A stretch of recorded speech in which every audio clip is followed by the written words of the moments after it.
Chapter 165. Yun Ruoyan kept thinking about the opportunity that Xiao had mentioned. One day she called her brother over to her cottage and requested to spar with him. Yun Maxiao's cultivation was higher than Yun Ruoyan's, so Yun Ruoyan wasn't afraid of injuring him. She pushed her cultivation to the limit, using her spiritual energy as if it were free. Yun Maxiao couldn't understand why his sister was suddenly using her spiritual energy like a madwoman, and each strike was so vicious that he couldn't help but wonder if he had somehow offended her. But it didn't seem like he had. Ever since his return, he had doted on Yun Ruoyan, wanting nothing more than to make up for everything that he had owed her all these years. How could he bear to offend her? "Brother, what are you thinking about? Be more serious." Yun Ruoyan was very displeased that her brother had been so distracted even in a fight with her. Yun Maxiao's cultivation was higher than Yun Ruoyan's, and he had more combat experience than her, so even when he was distracted he wouldn't be at a disadvantage. After being yelled at by Yun Ruoyan, Yun Maxiao became more serious, pointing out the flaws in Yun Ruoyan's techniques as he fought, as well as teaching her how to use her spiritual energy.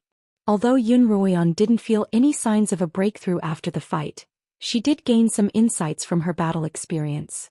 Xilan brought over some phoenix stamen tea for Yun Ruoyan and Yun Maxiao to quench their thirst. The siblings sat on a stone bench in the courtyard, sipping their tea quietly. Yun Maxiao sipped his tea as he breathed, while Yun Ruoyan spoke to Xiao in her mind. "Xiao, I've already given it my all. Why isn't it working?"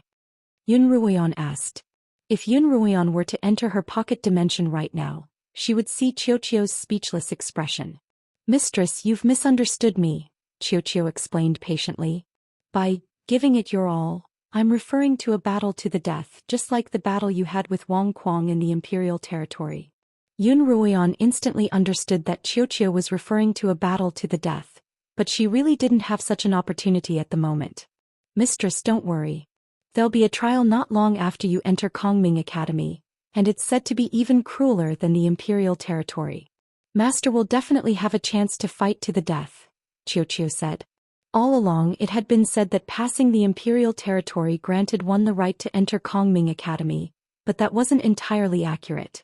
The imperial territory was only the first time that Kongming Academy was selecting students from all over the Qinyuan continent. After entering Kongming Academy, the trial that was about to begin was the true selection for Kongming Academy. Only by passing this trial would one truly become a student of Kongming Academy and participate in the selection ceremony. "Brother." When he heard Yun Ruoyan call out to him, he turned to look at her. "Why didn't you enter Kongming Academy back then?" Yun Ruoyan asked. With his talent, it wouldn't have been difficult for him to enter Kongming Academy. "My master won't allow it." Like all the scions of the Qinyuan continent, Yun Maxiao yearned for Kongming Academy. However, his master General Huang didn't want Yun Maxiao to go. Instead, he convinced Yun Lan to let General Huang personally teach Yun Maxiao cultivation. "But given my master's cultivation, I'm sure he's no weaker than any of the instructors at Kongming Academy, so it'd be a good idea to train with him." Yun Maxiao said, "I'm just a little curious, what does the temple that everyone yearns for look like? It must be very spectacular." Kongming Academy was located at the top of the Kongming Peak, and most people weren't allowed there. As a result, not being able to see Kongming Academy with his own eyes was one of Yun Maxiao's greatest regrets. "It really is spectacular." Yun Ruoyan thought back to that night when Li Mo had brought her to the top of the Academy's tower to watch the sunrise. There she had seen something she had never seen before. "Ruoyan, you speak as if you've seen it before." Yun Maxiao smiled. Yun Ruoyan smiled as well. "It must be spectacular." Just as the siblings were chatting and laughing, a servant came to invite Yun Ruoyan and Yun Maxiao to the Great Hall, informing them that Kongming Academy's enrollment list had been released, and that they should head there immediately to pay their respects to Envoy Ding. When the siblings arrived at the Great Hall, Yun Ruoyao, Yun Ruoyu and Yi Qianying were all present. Envoy Ding and Yun Lan sat together at the head of the table, chatting and laughing. Once everyone was present, Envoy Ding read out the enrollment list of the Yun family's juniors. Unsurprisingly, all of them had been accepted. Envoy Ding then handed back the wooden tokens that had been given to them by the guards when they left the imperial territory. However, the color of the tokens had changed. They were all crimson. Envoy Ding didn't explain this and no one questioned him about it. It was only later that Yun Ruoyan learned that these tokens would be their identity tokens. The color represented their rank. Crimson was the lowest rank, green was the middle rank and purple was the highest.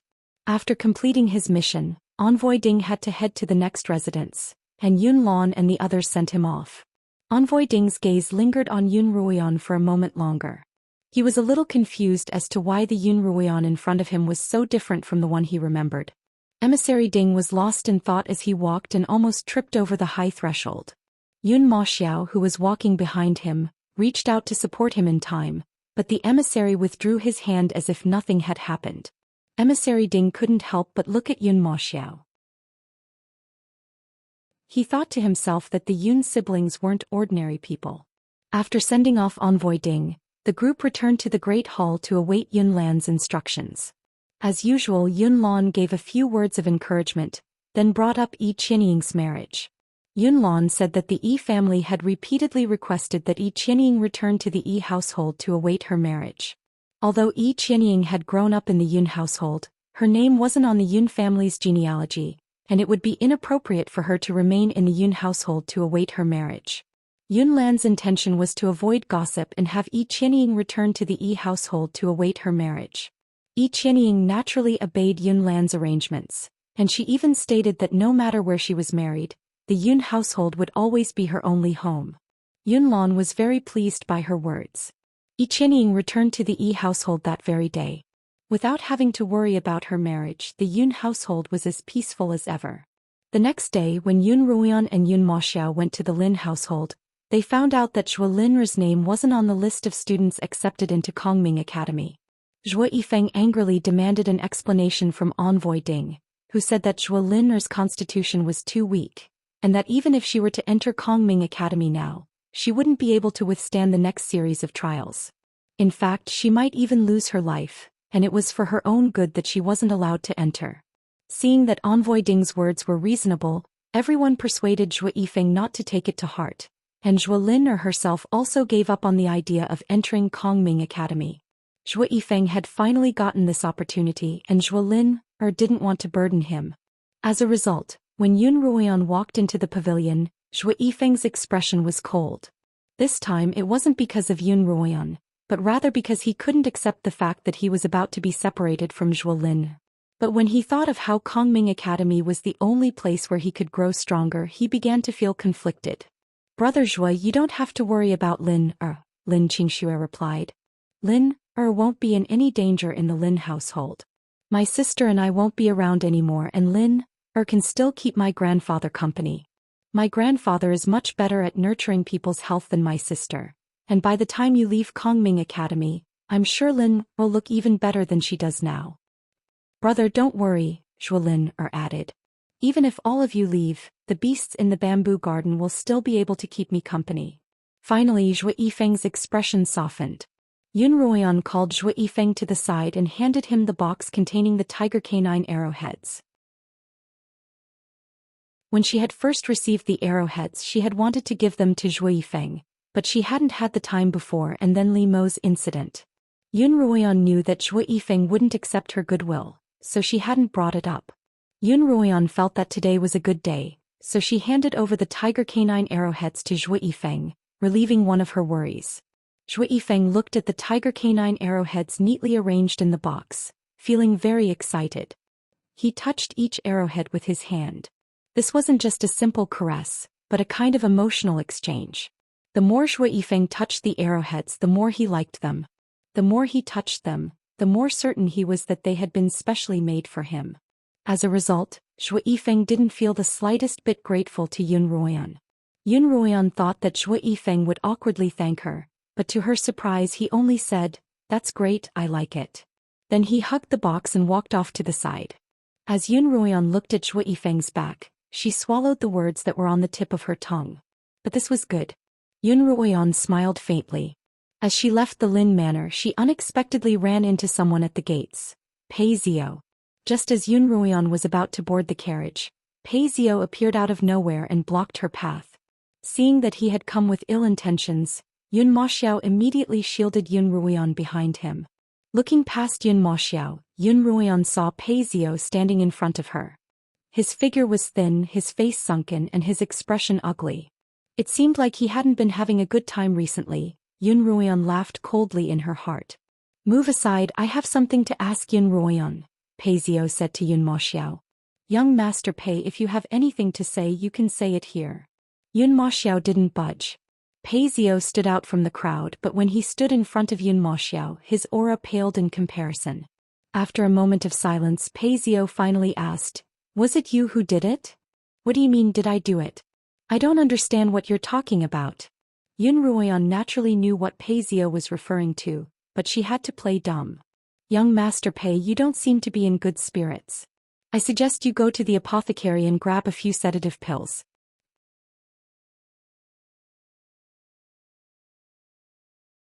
Chapter 166. By this time, Pei Zhou's murder at the Yichuan brothel had become a well-known fact in the capital. What was most talked about wasn't the murder, but the fact that he had bought an ugly woman to spend a night with. Many people could kill a few underrated thugs, but not everyone could sleep with a peerlessly ugly woman for a night of pleasure. The Pei family spent some money to get Pei Zhou out of prison without much effort. Pei Zhou hid at home these days, not daring to go out. He felt that everyone was looking at him as if he were an idiot, with strange smiles on their faces. Pei Yingxiong discovered that the tiger canine arrowheads, a high-grade spiritual pill, and a mid-grade spiritual pill were missing. He gathered all of his servants to investigate, and all the clues pointed to Pei Zhou. Pei Zhou confessed to Pei Yingxiong that he had taken those items, but although he had that memory, he didn't have any self-awareness. Just like in the Yichuan brothel, it was as if someone had been manipulating him to do those things, and he could only allow himself to be manipulated like a puppet. Pei Yingxiong asked Pei Zhou where he had taken those items as well as where he had been before going to the Yichuan brothel, but Pei Zhou's mind seemed to have been cut off, and he couldn't remember anything about that. Pei Yingxiong's heart ached for his son, and he didn't press Pei Zhou for answers. Instead, he told him to rest and to investigate the culprit. Pei Zhou, on the other hand, swore to himself that he would find the culprit with his own hands. After Pei Yingxiong left, Pei Zhou began to think back to when he had lost his self-awareness, and based on that train of thought he went through all of his actions over the past few days. Following his memory, he went to the secret chamber where the Pei family kept their spiritual pills and treasures, exited the chamber and left the Pei manor. Pei Zhou remembered that he hadn't taken a carriage, but had instead walked along the streets. 2 hours later he arrived at the Lin Manor's main gates. But it was here that Pei Zhou's memory went blank. When he regained it, he was already at the Yichuan brothel. In that case, what had he done between here and the Yichuan brothel? Pei Zhou racked his brains, but he couldn't remember anything. Pei Zhou remembered that he had lost his self-awareness in the Yuelu Villa's immortal abode. He had clearly been with Yun Ruoyan, but by the time he regained his memory, Yun Ruoyan had disappeared. And the Lin family seemed to be connected to Yun Ruoyan in some way. Pei Zhou couldn't help but suspect Yun Ruoyan. Other than Yun Ruoyan, Pei Zhou couldn't think of anyone else who would do such a thing to him. But why would Yun Ruoyan do this to him? Ever since leaving the imperial territory, he had been extremely attentive to Yun Ruoyan. Even if Yun Ruoyan didn't like him, there was no reason for her to harm him like this. Just then, Pei Zhou saw Yun Ruoyan walk out of the Lin Manor. Anxious to resolve his doubts, he rushed up to her and blocked her path. "Yun Ruoyan, that day when I invited you to eat at the Xianxia restaurant, you suddenly disappeared. From that moment on, I became muddled and confused, and later on I did many ridiculous things. Other than you, I really can't think of anyone else who would have the opportunity to harm me," Pei Zhou said with an agitated expression. Yun Ruoyan had already predicted that Pei Zhou would grow suspicious of her. She had even discussed this with Qiu, and Qiu had concluded that the soul-stealing pill's third flaw was that, although the poisoned person had no self-awareness, they still retained their memories. If they weren't careful when administering the poison, they could easily expose themselves. This time, Yun Ruoyan shouldn't have had Pei Zhou deliver the pill to the Lin Manor. Instead, she should have chosen a more secluded location. When Yun Ruoyan had given the order, Qiu had been in the middle of cultivating, so Yun Ruoyan had made a rudimentary mistake. What Yun Ruoyan needed to do now was to fix this problem. If young Master Pei hadn't mentioned it, I wouldn't have mentioned it. Yun Ruoyan didn't feel the slightest bit guilty. Instead she looked angry. That day you tricked me into drinking the Immortal's intoxication. What were your intentions? Yun Ruoyan's rebuttal left Paisio stunned. I didn't want to do anything. Paisio was one of the more mature of his age group and he was quite shrewd. However, in front of Yun Ruoyan who had lived 2 lives he was far too inexperienced. Didn't want to do anything? Yun Ruoyan repeated Paisio's words. Then why didn't you tell me that I'd be drunk after 3 cups? Why did you keep trying to get me to drink? Yun Maxiao also noticed that something was amiss. He glared at Paisio, his heart filled with rage. If Yun Ruoyan hadn't brought up this matter, Paisio would have forgotten that he had tried to use the drunken immortal to get her drunk and then do that unspeakable thing to her, hoping to make her his. Now that Yun Ruoyan had brought it up, Paisio couldn't help but feel even more guilty. Because he hadn't been able to focus these past few days, he couldn't hide his guilt. But I didn't do anything. Paisio argued loudly. You didn't do anything. Yun Ruoyan looked at Paisio disdainfully. That's because the slaughtering king suddenly appeared and took me away. If not for him I can't imagine what would have happened next. Yun Ruoyan's sudden mention of Li Mo gave Paisio a shock. The slaughtering king? You were actually taken away by the slaughtering king. Yun Maxiao couldn't restrain his anger. He stepped forward and grabbed Paisio by the collar, almost lifting him off the ground. Yun Maxiao thought back to that morning when the slaughtering king had escorted Yun Ruoyan back to her cottage. At the time he thought it strange that Yun Ruoyan had left with Paisio, so why had the slaughtering king been the one to escort her back? If not for the slaughtering king's timely arrival, my sister's chastity would have been ruined by you. Yun Maxiao roared, throwing Paisio to the ground and raising his leg to kick him. Yun Ruoyan grabbed her brother from behind. Brother, don't hit him, he'll dirty your shoes. Paisio lay on the ground in a daze. Could it be that the slaughtering king made me do all these things to punish me? Paisio thought despairingly. If the culprit really was the slaughtering king, then he could only grit his teeth and bear the consequences. Young Master Pei. Yun Ruoyan walked up to Paisio's side and looked down at him. I don't know who did this to you, but I don't mind telling you this. That day when you suddenly came to the Lin Manor, you handed me the tiger canine arrowheads and 2 spiritual pills without a word, then turned to leave. You didn't seem normal at the time. After hearing Yun Ruoyan's words, Paisio was even more convinced that the culprit was the slaughtering king. He was also aware of the complicated relationship between the 2 of them. At first, Paisio had thought that a virtuous woman was the perfect match for a gentleman. Since the slaughtering king hadn't announced to the world that Yun Ruoyan was under his name, then anyone could fight for her in their own way. But now, Paisio regretted his decision. Some people couldn't have any improper thoughts about what they wanted, or else they would suffer a tragic fate. Yun Ruoyan looked at Paisio's dazed expression and confirmed that he was thinking along her lines.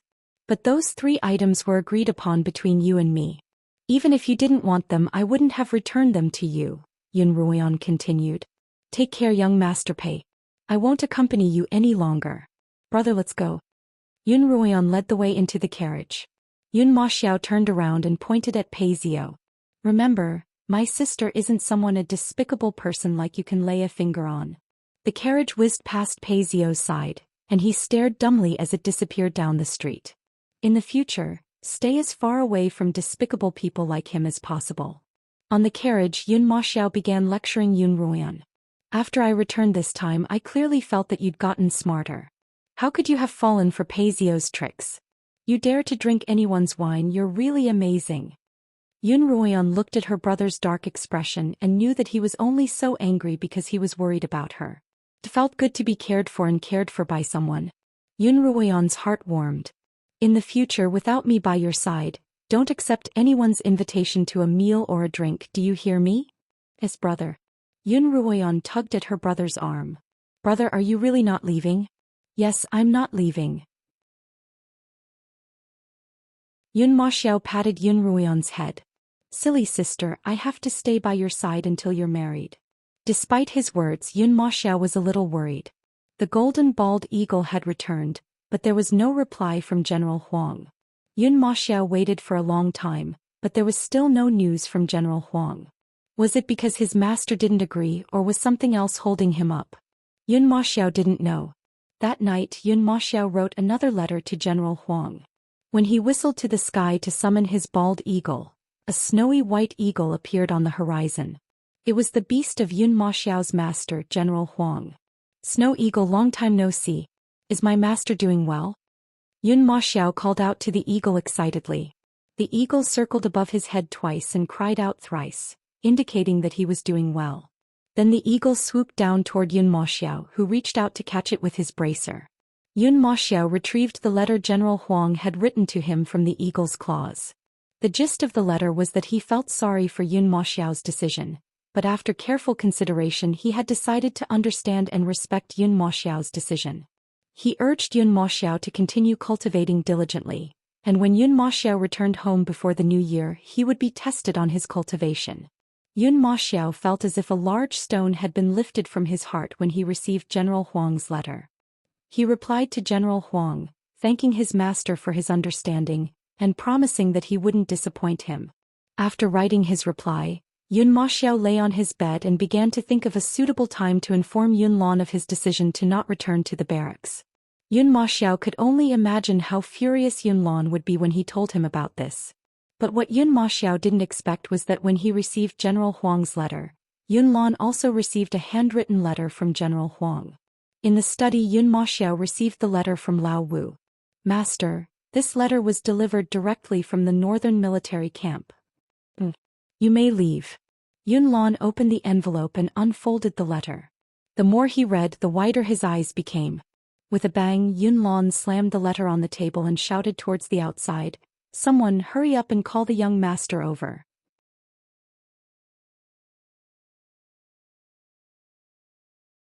Chapter 167. Just as Yun Maxiao was lying on his bed, contemplating how to deal with his father, a servant knocked on his door. "Young master, the master wishes for you to go to his study." "Understood, I'll be right there." Yun Maxiao immediately got up from his bed. Yun Lan usually wouldn't call for him unless there was something important to discuss with him.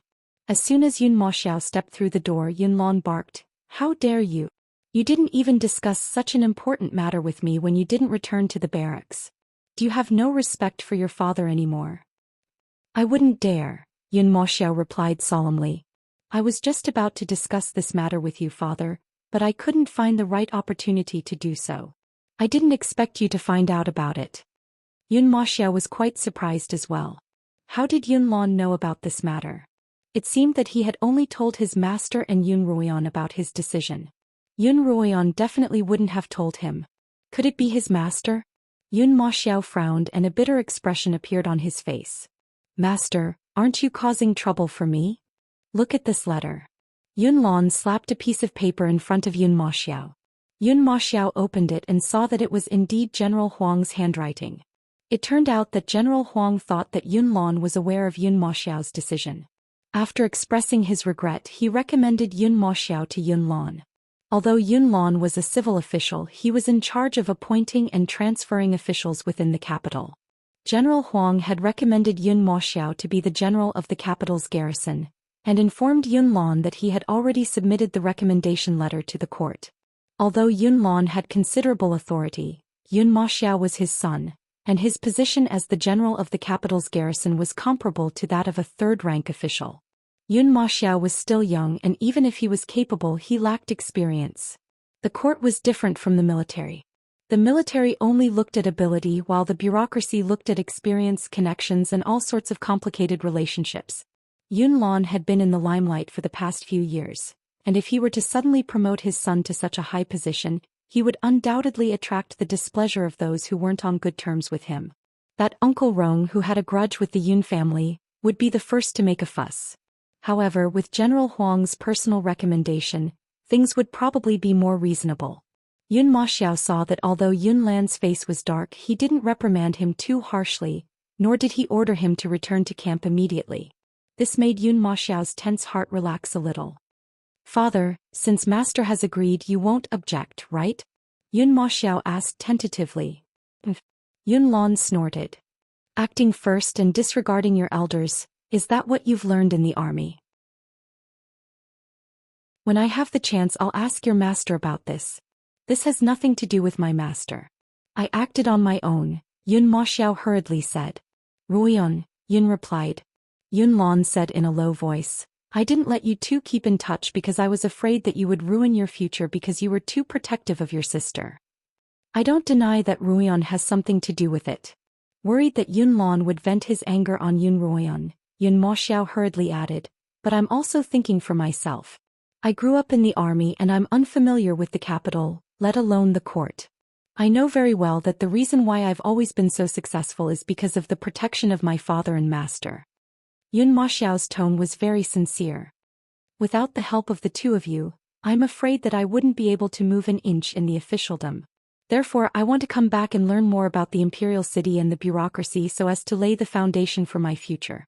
Yun Moxiao's analysis was clear and logical, and Yunlan approved of it in his heart. In fact, Yunlan had been considering transferring Yun Moxiao back for the past few years. However, before he could figure out how to transfer him back, Yun Moxiao had acted first and reported later, catching Yunlan off guard. You're quite thorough, Yunlan said with an expressionless face. Yun Moxiao Guang couldn't tell what Yun Moxiao was thinking from his expression and tone, and his heart began to beat faster. As the future successor of the Yun family, your son bears the heavy responsibility of the entire family. When I do things, I will not only consider the present. I'd like to return to the capital to gain more experience and help you strengthen the family. Yun Moxiao bowed. Yun Moxiao's words truly struck a chord with Yunlan's heart, and his cold face finally softened a little. Yunlan looked at his brother and said, remember what you said today and always remember that the family's interests are more important than yours, more important than mine and more important than everyone else in the family. Everything else is insignificant in the face of the family's interests. Yun Moxiao didn't agree with Yunlan's words. If a family couldn't protect its own members, then what was the point of keeping an empty shell for others to admire? But Yun Moxiao knew that this wasn't the time to express his opinion, so he sighed. I understand. Yun Moxiao stood in place waiting for Yunlan's verdict. Since things have come to this and you have your own thoughts, let's leave it at that. Yunlan sat back down behind his desk. Thank you, father, Yun Moxiao said, suppressing his excitement. I'll mediate the matter of you becoming an official, Yunlan continued. Yunlan said as he wrote something, but don't get your hopes up. I'm afraid it's not easy to become a garrison general. Everything has to be done one step at a time. I won't be greedy, Yun Moxiao replied. Yunlan nodded but didn't say anything. Seeing that his father was focused on his writing, Yun Moxiao prepared to leave. You've been away from home for so long that you've forgotten most of the rules. Yunlan glanced at his son. Disrespecting your elders is a violation of the 8th rule. According to the rules, you'll be punished to reflect for 3 days and 3 nights in the ancestral hall. However, Qianying's wedding is in 2 days, so you'll be punished to reflect for 2 days and 1 night and copy the rules 300 times. As Yunlan spoke, he folded the letter and handed it to Yun Moxiao. This is a reply to your master. Give it to old Wu and have him deliver it. His father. Yun Moxiao accepted his punishment, accepted the letter and left the cottage happily. The next day when Yun Ruoyan found out that her father had been punished, she couldn't help but worry. There were guards outside the ancestral hall, preventing outsiders from entering, so Yun Ruoyan went to the Yun matriarch's cottage to find out more about the situation. Coincidentally, Madame and Yun Ruoyao and Yun Ruoyu were also there. Ruoyan greets grandmother. Yun Ruoyan walked over and bowed to her grandmother, then to Madame and there's no need to be so polite, Second Mississippi. Ever since Madame had colluded with a demonic cultivator to harm Yun Ruoyan during the Yun matriarch's birthday banquet, the two of them had completely fallen out, and they no longer addressed each other as mother and daughter. Apart from that, they appeared to be quite amicable on the surface, and Yun Lan and the Yun matriarch didn't interfere. Ruoyan, come sit by grandmother's side. The Yun matriarch beckoned to Yun Ruoyan, and Yun Ruoyan walked over and sat by her side. Ruoyan, it's been a while since you've been here. What have you been busy with? Yun Ruoyan leaned closer to the Yun matriarch and smiled. I've been busy cultivating these past few days, preparing for the trial I'll have after entering Kongming Academy. I haven't seen you in a while, grandmother. Do you miss me a lot? Yun Ruoyan's appetite had been improving recently, and her originally thin cheeks had become a little rounder. Her smile, accentuated by her peach blossom veil, made her look even more adorable. The Yun matriarch pinched Yun Ruoyan's cheeks and smiled. Look at you, drinking the phoenix daemon tea your manner sends over every day. It's hard not to miss you. Madame and An Yun Ruoyao were drinking the phoenix daemon tea that Xiaolon had brought over. The tea's originally fragrant flavor had been replaced by a bitter one. Both mother and daughter put down their teacups in unison. The other day Madame An wanted to go out with Sister Ruoyu, but the family's lightest carriage was used by Sister Ruoyan and Brother Ruoyan. Yun Ruoyao began. Yesterday I wanted to go out to buy some things for the trip to Kongming Academy, but the carriage still wasn't there. Sister Run, where have you been these past few days? Could you bring Ruoyu and me with you next time? Yun Ruoyan had said that she was cultivating in her cottage, but someone had said that she was always out and about, as if she wouldn't be satisfied until they found out what was going on. Yun Ruoyan, on the other hand, was the type of person who wouldn't let her be satisfied, and the worst outcome would be that no one would be happy. I went to grandfather's house. Yun Ruoyan knew that the Yun and Lins hadn't been on good terms because of what had happened to her mother, Lin Yueme. Suppressing herself in order to please others was something she would never do again. I told you before that grandfather found a pill to treat my birthmark. Although it's somewhat effective, it's not very obvious. Yun Ruoyan looked at Madame and Yun Ruoyao. After that, grandfather improved the pill and I've been going over to take it every day, but it's much more effective than before. When Madame and Yun Ruoyao heard this, they couldn't help but frown. Yun Ruoyan had indeed mentioned that Lin Zainan had treated her birthmark.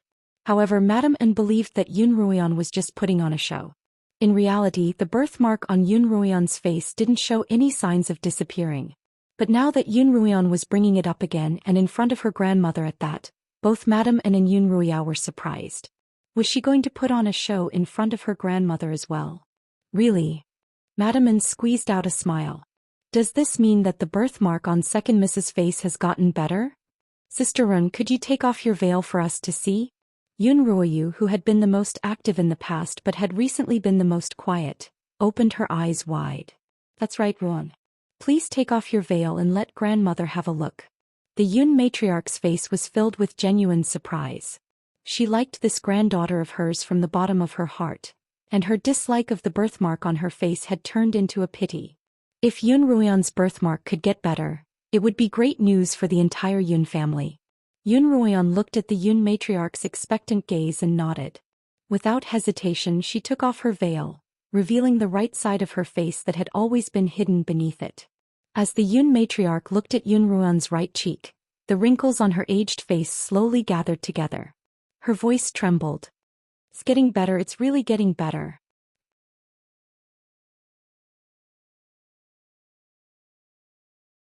Chapter 168.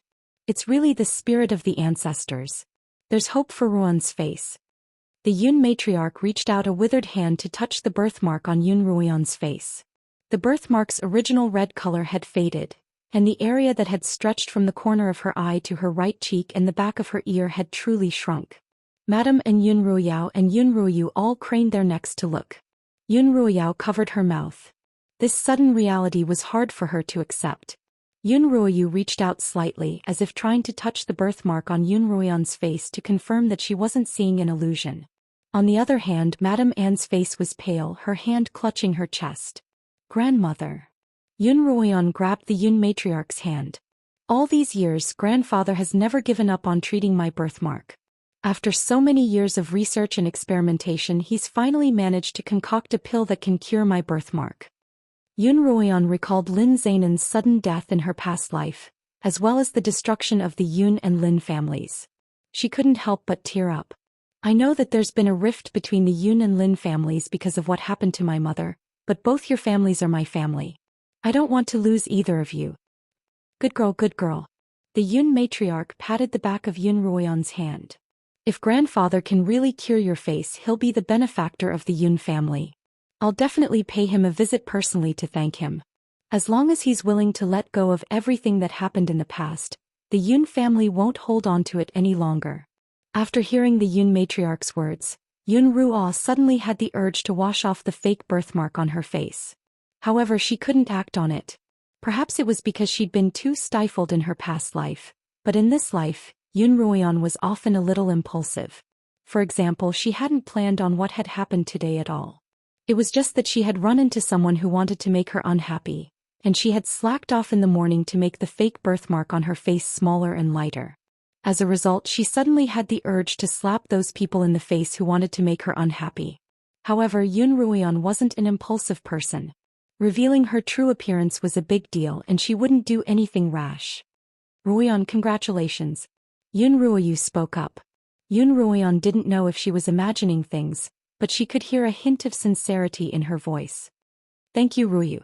Yun Ruoyan smiled. Madame and Yun Ruoyao had no choice but to accept the fact that Yun Ruoyan's birthmark would be completely healed. In their mixed emotions, they reluctantly congratulated her, and Yun Ruoyan smiled and thanked them. "Your father Yun Lan doesn't know about this, right?" Mrs. Yun asked. "I don't know. Only my brother knows." "You two children, how can you hide such a big thing from the adults?" Mrs. Lu rebuked. Yun Ruoyan lowered her head, looking like a child who had made a mistake. "Because the previous treatment failed and this time I've only just started to get better. Grandfather doesn't dare to guarantee to what extent I can recover, and I'm afraid that it'll all be for naught, so I didn't dare to disturb you and father." Yun Ruoyan's pitiful words made the Yun matriarch's heart ache for her. She suddenly felt an urge to make up for what she had done, so she asked Yun Ruoyan, "Did you mention what herbs you need? As long as the Lin family has them, we'll provide them to you." Yun Ruoyan's eyes lit up. "Grandfather said that this pill does require some very precious herbs, some of which are extremely rare. He's still trying to find a way to procure them." "What herbs?" the Yun matriarch asked. "He didn't say," the Yun matriarch replied. "Go ask him tomorrow. There's nothing in the capital that the Yun and Lin families can't procure together." Yun Ruoyan nodded. Last night, when she and Xianxia had been researching the new pill, they'd been lacking quite a few precious herbs. For the moment, Yun Ruoyan didn't dare to ask for too much. Instead, she planned to discuss with Xianxia and come up with a list of herbs that she could use as an excuse to ask her grandmother for more. Yun Ruoyan felt that she really was a genius. "Oh, right." As if suddenly remembering something, the Yun matriarch turned to Madame and, "Didn't you say that the suits for everyone were ready? Have someone bring them over now so that everyone can wear them as a feast for Madame Anne's eyes." Madame Anne hadn't expected the Yun matriarch to suddenly think of something like this. She paused for a moment before instructing one of her maids to fetch the clothes. Yun Ruoyan took this opportunity to ask the Yun matriarch about Yun Moxiao. The Yun matriarch had heard about this matter from Xiao Lan early in the morning. She naturally felt sorry for her grandson, so she sent someone to call Yun Lan over to ask about this matter. Yun Lan then told the Yun matriarch about how Yun Moxiao had acted first and reported later. "Xiao didn't think things through, so it's not a bad thing for your father to punish him." She turned to Yun Ruoyan. "Did your brother tell you that he wasn't going back to the barracks?" Yun Ruoyan lowered her head, still looking like a child who had done something wrong. "My brother did say that he didn't want to return to the barracks, but it was just a casual remark. I didn't expect that he'd actually decide not to return." Yun Ruoyan lowered her head, her bangs covering her calm eyes. However, her tone gave off the impression that she was trying very hard to suppress her joy. The Yun matriarch thought to herself, Yun Ruoyan has finally found someone she can rely on after being alone for so many years. What a pitiful pair of siblings. Not long after, Hong Yu and a few of her maids returned with the newly made formal dresses. "Ruoyan, this is yours."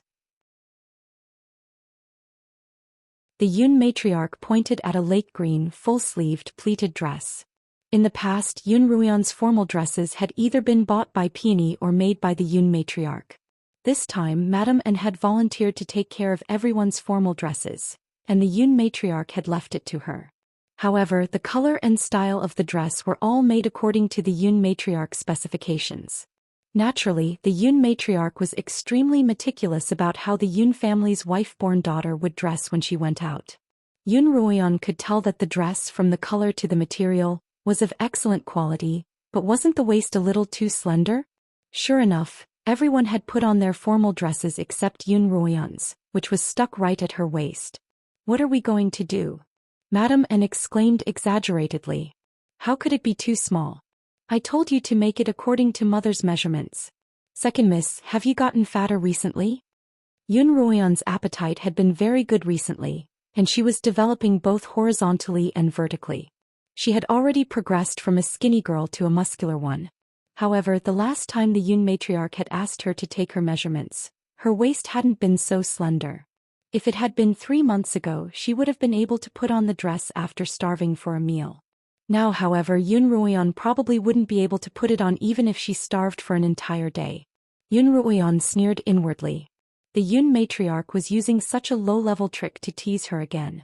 Was it really an illness that needed to be cured? Second, madam. Yun Ruoyan pointed at the dress. It's a good thing that grandmother thought to take it out and try it on today. If there were any problems with it, we could still change it. Wouldn't it have been terrible if we'd only discovered it 2 days later? The Yun matriarch's expression didn't look too good either. She had spent so much effort to come up with a new style that Xiaolon had drawn for her, but the resulting dress couldn't be worn. If she changed it any further, it would surely ruin the overall beauty of the dress. Daughter-in-law, what's wrong with you? Why don't you think about what you're doing? Look at your waist, it's as thin as a gourd. Can you even wear it? Madame An lowered her head and suddenly turned to Hong Yu. Didn't I tell you to keep an eye on the clothing workshop? How could there be such a problem? Hong Yu stared blankly for a moment before quickly recovering. She knelt on the ground and apologized profusely. I haven't been feeling well these past few days, so I haven't been to the workshop. Please forgive me, madam. Whenever there was a problem, the blame would always be placed on the servants. In her previous life, Yun Ruoyan hadn't been able to see through this, but now she couldn't be any clearer. However, this Hong Yu wasn't someone to be trifled with, and it would be quite interesting to take care of her. Grandmother. Yun Ruoyan turned to the Yun matriarch. Since it's already come to this, there's no point in punishing her. Ruoyan is a benevolent child, so you can do as you please. The Yun matriarch glanced at Madame N, her eyes full of disappointment, as if telling her that, as the matriarch of the household, she wasn't even as good as a child. Madame N looked at the handkerchief in her hands. What's wrong with me today? Why is everything going so wrong? No, as long as she was around Yun Ruoyan, everything would go wrong for her. Yun Ruoyan was truly her nemesis. Thank you, Second Mississippi. Hong Yu stood up and bowed to Yun Ruoyan, but her voice was still as arrogant as ever. As the matriarch's personal servant, Hong Yu's arrogance towards those of a lower status had probably been carved into her bones. It turned out that, in Hong Yu's eyes, Yun Ruoyan was an existence that was even lower than herself. Sister Hong Yu, Yun Ruoyan smiled at Hong Yu. Are you feeling well today? Second young mistress, Hong Yu is not feeling unwell today, Hong Yu replied. In that case, I'll have to trouble you to personally keep an eye on the workshop's workers. I want to see the finished clothes in the afternoon, Yun Ruoyan instructed the Yun matriarch. Yes, I'll go right away. Hong Yu immediately took the clothes and left. Madame and Yun Ruoyan chatted with the Yun matriarch until the end of lunch. In the evening, Hong Yu delivered the repaired clothes to Yun Ruoyan's rooms. Second miss, it's done. Hong Yu handed the clothes to Yun Ruoyan, and Xilan placed them in front of Yun Ruoyan. Yun Ruoyan casually flipped through the clothes. This isn't working. Why not? Hong Yu asked. She knew a thing or two about needlework, and she had personally seen the workers working on the clothes, so there was no way there would be a problem. There's a crease on the waist, Yun Ruoyan said, trying to nitpick. Redo it.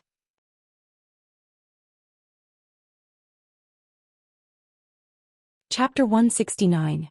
Yun Ruoyan was so picky that she had Hong Yu redo the dress. Second miss, Hong Yu protested. Hong Yu argued with dissatisfaction. Your suit, the waist that connects the upper body and the lower body were previously matched. Now that it's a little bigger, there will definitely be wrinkles. I don't care, Hong Yu replied. Yun Ruoyan glanced coolly at Hong Yu. I only want to see a satisfactory outcome. As for how you'll satisfy me, that's your problem. But second miss, just do whatever miss tells you to do. As a servant, you don't have so many buts. Hong Yu was about to continue when Peony cut her off. Hong Yu turned to look at Peony, who was staring at her with her head held high and chest puffed out. She didn't even look at Hong Yu. It was only now that Hong Yu realized that Ting Lanyuan was different from before. In the past, even Peony would have to bow and scrape in front of her, and Xilan wouldn't even dare to raise her voice. How could this second miss possibly put on such a show? Had her residence changed, or was it the Yun Manor's backyard that had changed? Hongyu was still in a daze when Xilan walked up to her and stuffed the dress into her hands. What are you waiting for? Our miss said that she'd like to see the dress tonight, so hurry up. Hongyu snapped out of her daze and looked at Xilan in disbelief. Tonight? What's the matter? Yunruoyan's gaze swept over her. Second miss, you're making things too difficult for me, aren't you? Hongyu didn't have the courage to act tough anymore, and all she could do was pretend to be pitiful. If you want it to be perfectly creased, then I'll have to change both the top and bottom of the dress, and I'm sure I won't be able to come out tonight. Yunruoyan stood up and walked up to Hongyu. In the past she'd been small and thin, as if a gust of wind could blow her away. She'd had to lower her head whenever she spoke to anyone, and she didn't have the bearing of a young miss at all. But now, standing in front of Hongyu, she was half a head taller than Hongyu, and her paper-thin figure had become much more voluptuous. When Hongyu raised her head and met Yunruoyan's cold gaze, she couldn't help but shiver and lower her head. Hongyu, Yunruoyan asked, are you always this evasive whenever the second madam orders you to do something? Hongyu wouldn't dare. Hongyu is just reporting the truth. Hongyu regretted talking nonsense at this time, but she still talked back habitually. Truthfully? Yunruoyan suddenly laughed coldly. Why didn't you tell her the truth when she wanted you to change her measurements? Do you really think old Madam and I are fools? Since Madam N had pushed the blame onto Hongyu, it was clear that she had been involved in the affair. Yunruoyan was certain of this. Hongyu was one of Madam An's henchmen. Not only would she carry out Madam An's orders, but she would also perform exceptionally well. This dress, for example, had been made so small at the waist that Madam N would never make such a rudimentary mistake. It was true that when the old ghost was in the wind, the little ghost would dare to make trouble. If she didn't take advantage of this opportunity to suppress Hongyu, Peony and Xilan might not be able to defeat her once she left. Yunruoyan couldn't help but add some pressure to her gaze. I wouldn't dare. Hongyu's knees buckled and she knelt down. It's best that you don't dare. Yunruoyan turned her gaze away from Hongyu and turned to Xilan.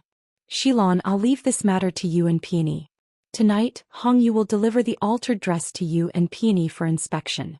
Make sure to inspect it carefully and correct it if there's even the slightest bit of dissatisfaction. Yes, Xilan understands. The next day, Peony came to help Yunruoyan wash up and change. Seeing that she wasn't in good spirits, Yunruoyan asked her what was the matter. Peony smiled and told Yunruoyan that Hongyu had delivered the dress last night, but Xilan had told her that the neckline was too big and that Xilan should take it back to alter it. Hongyu looked as if she was about to explode, but in the end she swallowed her anger. In the middle of the night, Hongyu knocked on her door to deliver the dress. Xilan pretended to be asleep and refused to get up, so Peony had no choice but to open the door and deal with Hongyu. Did the alterations pass? Yunruoyan asked casually. I made the neckline bigger again, so I told her to take it back and alter it again. She'll be back in 4 hours and it should be here by now. Peony smiled faintly. Unlike Xilan, who was only trying to vent her anger, Peony understood Yunruoyan's intentions, and naturally wouldn't let Hongyu off the hook so easily. Last night, when Peony had told the red-eyed Hongyu that the neckline had been enlarged again, Yunruoyan could clearly see the veins on Hongyu's temples bulging. Seeing that Hongyu was about to explode, Peony only said coolly, "Why don't you wake the mistress up and give it a try?" Hongyu immediately deflated, and Peony couldn't help but laugh when she thought of that scene. If you can't take it back and redo it. Just then Xilan's loud voice came from outside the courtyard. Why do I have to redo it again? Hongyu's slightly hoarse voice followed. You're asking why? Xilan seemed very angry. I told you to make the neckline bigger, so why did you make it smaller instead? Don't you understand what I'm saying? But last night, Peony clearly told me to make it smaller if the neckline was too big, Hongyu argued. I don't care. In any case, it looks small to me, Xilan said. Why don't we call the mistress out and give it a try? Yunruoyan and Peony couldn't help but laugh when they heard this. Mississippi, as Peony combed Yunruoyan's hair, she asked, Are you afraid that this dress won't be wearable in the end? Tomorrow was the day after the Crown Prince and Yi Qianying's wedding, and everyone in the Yun family would have to attend Yi Qianying's wedding. Yunruoyan's dress might not be wearable in the end, and Peony was still a little worried. I didn't plan on wearing this dress in the first place. Yun Ruoyan replied. If she had planned on wearing it, she wouldn't have allowed Xilan to do so. Tomorrow, just choose one of the dresses you've worn before. Tomorrow was Yi Qianying's wedding, and Yun Ruoyan only intended to show her face before finding a place to hide. She didn't want to be too flashy and eye-catching. Peony, prepare some food for me. I'm going to the ancestral hall. Yun Ruoyan had already received the Yun matriarch's permission the day before, so she could visit her father today. Yun Ruoyan carried the food that Peony had prepared all the way to the ancestral hall. Just as she was about to reach the entrance, she saw Yun Ruoyu. Yun Ruoyu was walking out of the ancestral hall, also holding a food box in her hands. She also saw Yun Ruoyan and stood there as if waiting for her. Yun Ruoyan didn't know what she was up to and she frowned as she walked over. Sister Ruoyan. Before Yun Ruoyan could ask, Yun Ruoyu greeted her politely, a rare smile on her face. Ruoyu. Although Yun Ruoyan didn't know what Yun Ruoyu was up to, she didn't want to lose her temper for no reason. What are you doing here so early in the morning? Yun Ruoyan waved the food box in her hands and smiled. My mother knew that brother was being punished, so she made some food for me to bring over. So it was Madame Qin Jianmei. Yun Ruoyan nodded. How's Madame Qin doing? My mother's still the same, praying to Buddha every day and she's in good spirits, Yun Ruoyu replied. I've been following my mother around the cottage, eating vegetarian food and praying to Buddha, and my mental state is much better than before. When Yun Ruoyan saw Yun Ruoyan's smile and gentle tone, she couldn't help but fall into a daze. Sister Ruoyan, I didn't know any better and followed Madame Qin and Sister Ruoyan to hurt you. Now that I think about it, I'm so sorry. Yun Ruoyu held the food box with both hands and said uneasily, My mother has been encouraging me to apologize to you in person. She said that you'd be magnanimous enough to forgive me. Sister Ruoyan, will you forgive me? Yun Ruoyu raised her head and looked at Yun Ruoyan. Yun Ruoyan felt even more dazed. The person in front of her didn't seem like Yun Ruoyu at all. It was said that a leopard couldn't change its spots. Would someone as stubborn and narrow-minded as Yun Ruoyu really change? Sister Ruoyan, I know you won't forgive me so easily, but that's all right. My mother said that sincerity will always work, Yun Ruoyu replied. I'll use my actions to prove that I'm different from before. As Yun Ruoyan listened to Yun Ruoyu's words, her gaze inadvertently landed on her neck. Although Yun Ruoyu was wearing a turtleneck shirt, she could still faintly see the scar on her neck. Perhaps she wouldn't be able to wear anything that exposed her neck in the future. It'd be a good thing if you could think that way, Yun Ruoyan replied coolly. She wasn't someone who easily trusted others, but what did it matter whether she trusted them or not? In Yun Ruoyan's eyes, Yun Ruoyu had always been Madame and Yun Ruoyao's scapegoat. If she didn't understand the situation and continued to cause trouble, Yun Ruoyan naturally wouldn't forgive her. If she could see the truth, Yun Ruoyan wouldn't be bothered to pursue the matter, but Yun Ruoyan wouldn't be close to her either. Please thank Madame Qin for her concern and send my regards to her as well. My brother and I will visit her when we have time, Yun Ruoyan said politely. No need, Yun Ruoyu hurriedly said. My mother prefers peace and quiet, so I won't trouble you too. Yun Ruoyan had only been polite, but when Yun Ruoyu put it that way, she didn't insist. As she watched Yun Ruoyu's departing figure, Yun Ruoyan couldn't help but frown. Had she really changed for the better? Why did she feel that things weren't so simple? Ruoyan, why don't you come in? Yun Maxiao's voice came from within the ancestral hall. Yun Ruoyan walked forward. The servant by the door was still holding on to the lock, but when he saw Yun Ruoyan approach, he held on to it. Second miss, the old madam has already instructed you to enter. Please enter, the servant told Yun Ruoyan. In that case, whose permission did you receive to enter the ancestral hall? Yun Ruoyan asked casually. Miss Yun, you didn't enter the ancestral hall. I was the one who brought the food in and you left after receiving the empty containers. Yun Ruoyan nodded and walked into the ancestral hall. As soon as Yun Ruoyan walked in, she saw Yun Maxiao kneeling on a mat in the middle of the room. When Yun Maxiao saw Yun Ruoyan, he called out, Ruoyan, come and eat with brother. Yun Maxiao was about to start eating when Yun Ruoyan suddenly thought of something and hurriedly stopped him. Brother, don't eat.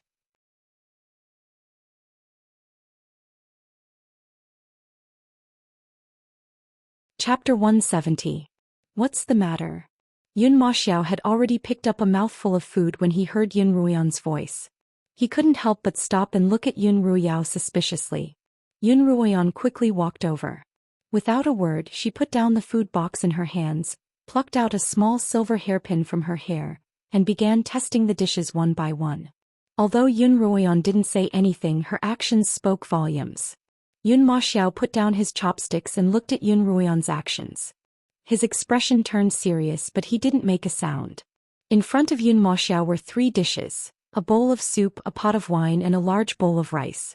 Yun Ruoyan tested every single dish with a silver needle, and only after confirming that there was no poison did she heave a sigh of relief. Everything's fine now. Yun Ruoyan inserted the silver hairpin back into her hair.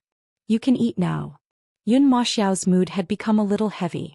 Yun Ruoyan's proficiency in testing poisons was enough to show just how treacherous her life had been. Yun Ruoyan felt her brother's gaze and smiled. There's nothing wrong with being a little more careful, right? Now that everything's fine, let's eat or the food's going to get cold. Yun Ruoyan brought out the dishes that she had brought. Yun Ruoyu had only brought vegetarian dishes, while Yun Ruoyan had brought meat dishes. This combination made for a sumptuous meal. Madame Qin wouldn't poison us, would she? Yun Maxiao picked up his chopsticks and picked up a piece of meat. I'm not suspecting Madame Qin. Yun Ruoyan took a small bite of the cabbage. It was light and refreshing, and the kitchen maids at home really couldn't make something as delicious as this. As Yun Ruoyan ate, she continued, it's just that Yun Ruoyu isn't normal. She grew up with Madame Qin and she's helped them harm me quite a bit. Yun Ruoyan put down her chopsticks and told her brother about her suspicions about Yun Ruoyu. Although Yun Maxiao had a straightforward personality, he was just as cautious as Yun Ruoyan. Your suspicions aren't unreasonable and you should be more careful, Yun Maxiao continued. But after mother passed away, Madame Qin took care of both of us. You were too young to remember, but I'll definitely find an opportunity to repay her kindness. I understand, brother, Yun Ruoyan replied. If Ruoyu truly repents, I won't blame her for what happened in the past. After dinner, Yun Ruoyan packed up her belongings and left, while Yun Maxiao continued his seclusion in the ancestral hall. This little interlude was quickly forgotten by the siblings. Soon it was the day of Yi Qianying's wedding. The lake green dress had already been changed 7 or 8 times. When Xilan finally nodded and said it was fine, Hongyu was on the verge of tears. Hongyu hadn't had a good night's sleep for the past 2 days. She had been busy rushing between Tinglan Yuan and the clothing workshop. When she arrived at the workshop, she had to keep an eye on the workers, and when she arrived at Tinglan Yuan, she had to keep an eye on Xilan's mood. The owner of the clothing shop was also furious. How could there be such a way to modify clothes? This was clearly looking for trouble. Hongyu had no choice but to increase the repair fee. Hongyu couldn't get through to Xilan, and she didn't dare to provoke Yun Ruoyan, so she went to Madame An to complain. As soon as Madame An heard Hongyu's words, she knew that Yun Ruoyan was trying to intimidate her. She was already angry to begin with, and this incident only made her even angrier. I only told you to tamper with the dress. Who told you to make the waist so small? Madame An recalled the Yun matriarch's lukewarm comment about how she could wear the dress. She wanted to slap Hongyu across the face. Madam, you were the one who said that as long as that slut couldn't wear the dress, I could do whatever I wanted.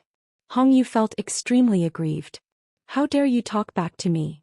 Madame An suddenly stood up from her chair, her eyes wide. Yun Ruoyan didn't care about her at all, and now even her own servant dared to talk back to her. Mother! Yun Ruoyao saw that Madame An was angry and hurriedly tried to calm her down. Hongyu has misspoken, so don't hold it against her. Hongyu, you may leave. Yun Ruoyao gestured to Hongyu. Do as you see fit. Don't bother Madame, and Hongyu left Madame Anne's cottage in despair.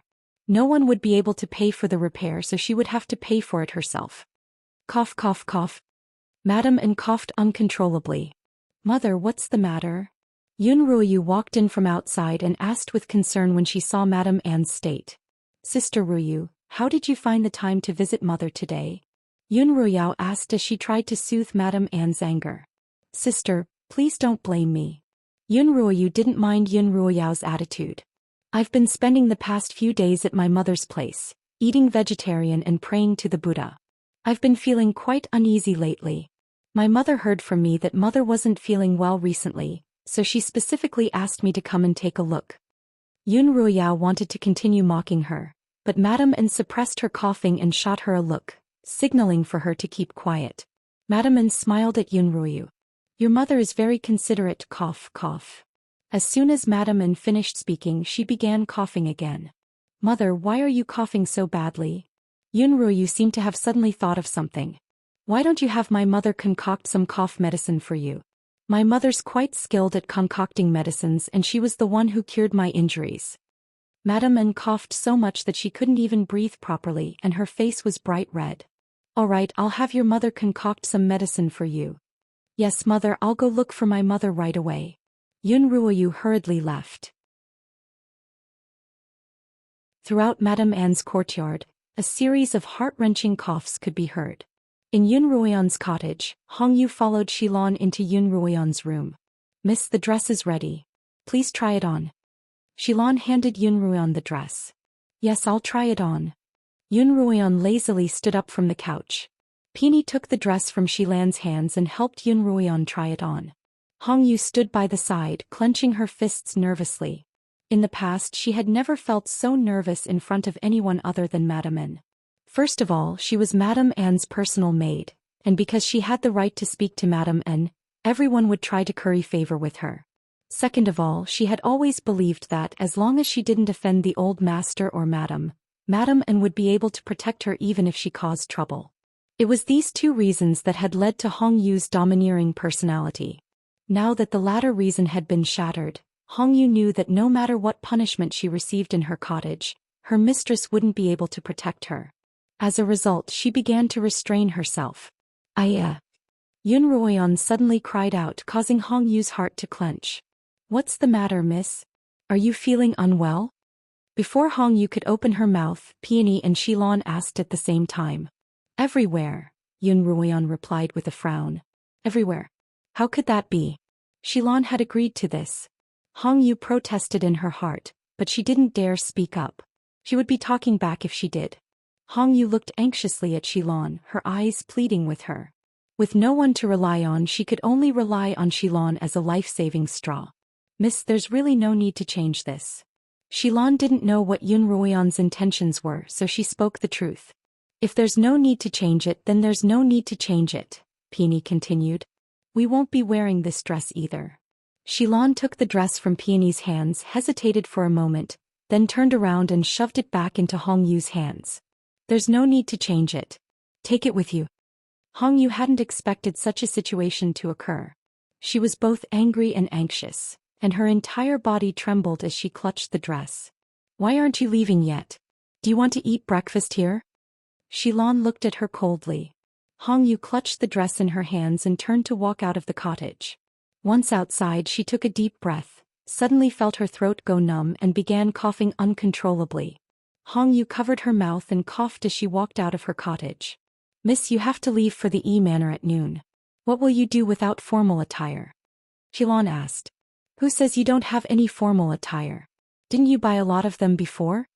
As Peony spoke, she went to the wardrobe in the inner room and pulled out all of the suits she'd bought earlier. Peony and Xilan helped Yun Ruoyan change. I've really gained weight. I can't even wear this red dress. Yun Ruoyan sighed. Yun Ruoyan remembered that this red dress had been made for her by the Yun matriarch when the crown prince had visited the Yun manor. At the time it had been perfect for her, but now she couldn't put it on. Miss, you've only grown up, not gained weight. Peony smiled. Yes, miss, you look better like this. You used to have a sharp chin, but now, although your cheeks are a little rounder than before, they're still pink and tender. How festive. Xilan's words made Peony frown, but Yun Ruoyan smiled. After trying on all of the dresses, Yun Ruoyan finally chose a light purple dress embroidered with multicolored flower petals. The collar and sleeves of the dress were embroidered with gold and silver thread, with a large number of small butterflies. Miss, why haven't I seen this dress before? Xilan looked at Yun Ruoyan, who had already changed. Weren't you the ones who bought this? Yun Ruoyan asked. Yun Ruoyan remembered that she had found this dress in an empty courtyard in the palace after she had cured herself of the aphrodisiac. At the time she had put it on in case of an emergency. When did old Madame make such beautiful clothes for Miss? We didn't even know about it, Xilan said. Yun Ruoyan smiled but didn't explain. Peony seemed to remember that the dress hadn't been made by the old madam, but rather that Yun Ruoyan had worn it from outside. However, since Yun Ruoyan didn't mention it, she didn't ask. As soon as Yun Ruoyan finished dressing, Yun Moxiao arrived at her cottage. He was dressed in a purple robe with a white jade tiara and belt. He was tall, handsome, and wore a smile that shone brighter than the sun.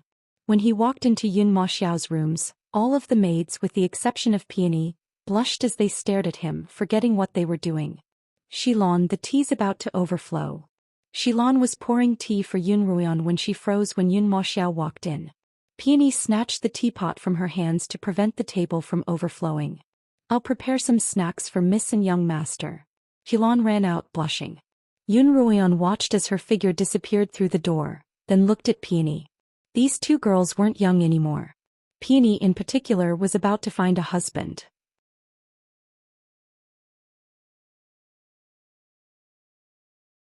Chapter 171.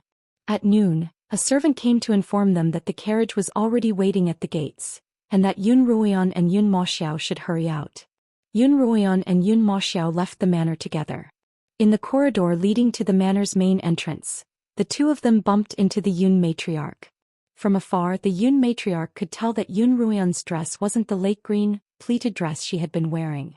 When Yun Ruoyan arrived in front of her, the Yun matriarch asked, "Ruoyan, where did you get this dress from? This is the first time I've seen you wear it." "Yes, grandmother. This dress was made for me by the slaughtering king. It just so happened that there were some problems with the original dress, and even after I changed it, it still wasn't very comfortable, so I decided to wear it." Yun Ruoyan had discovered a new use for Li Mo, as a shield.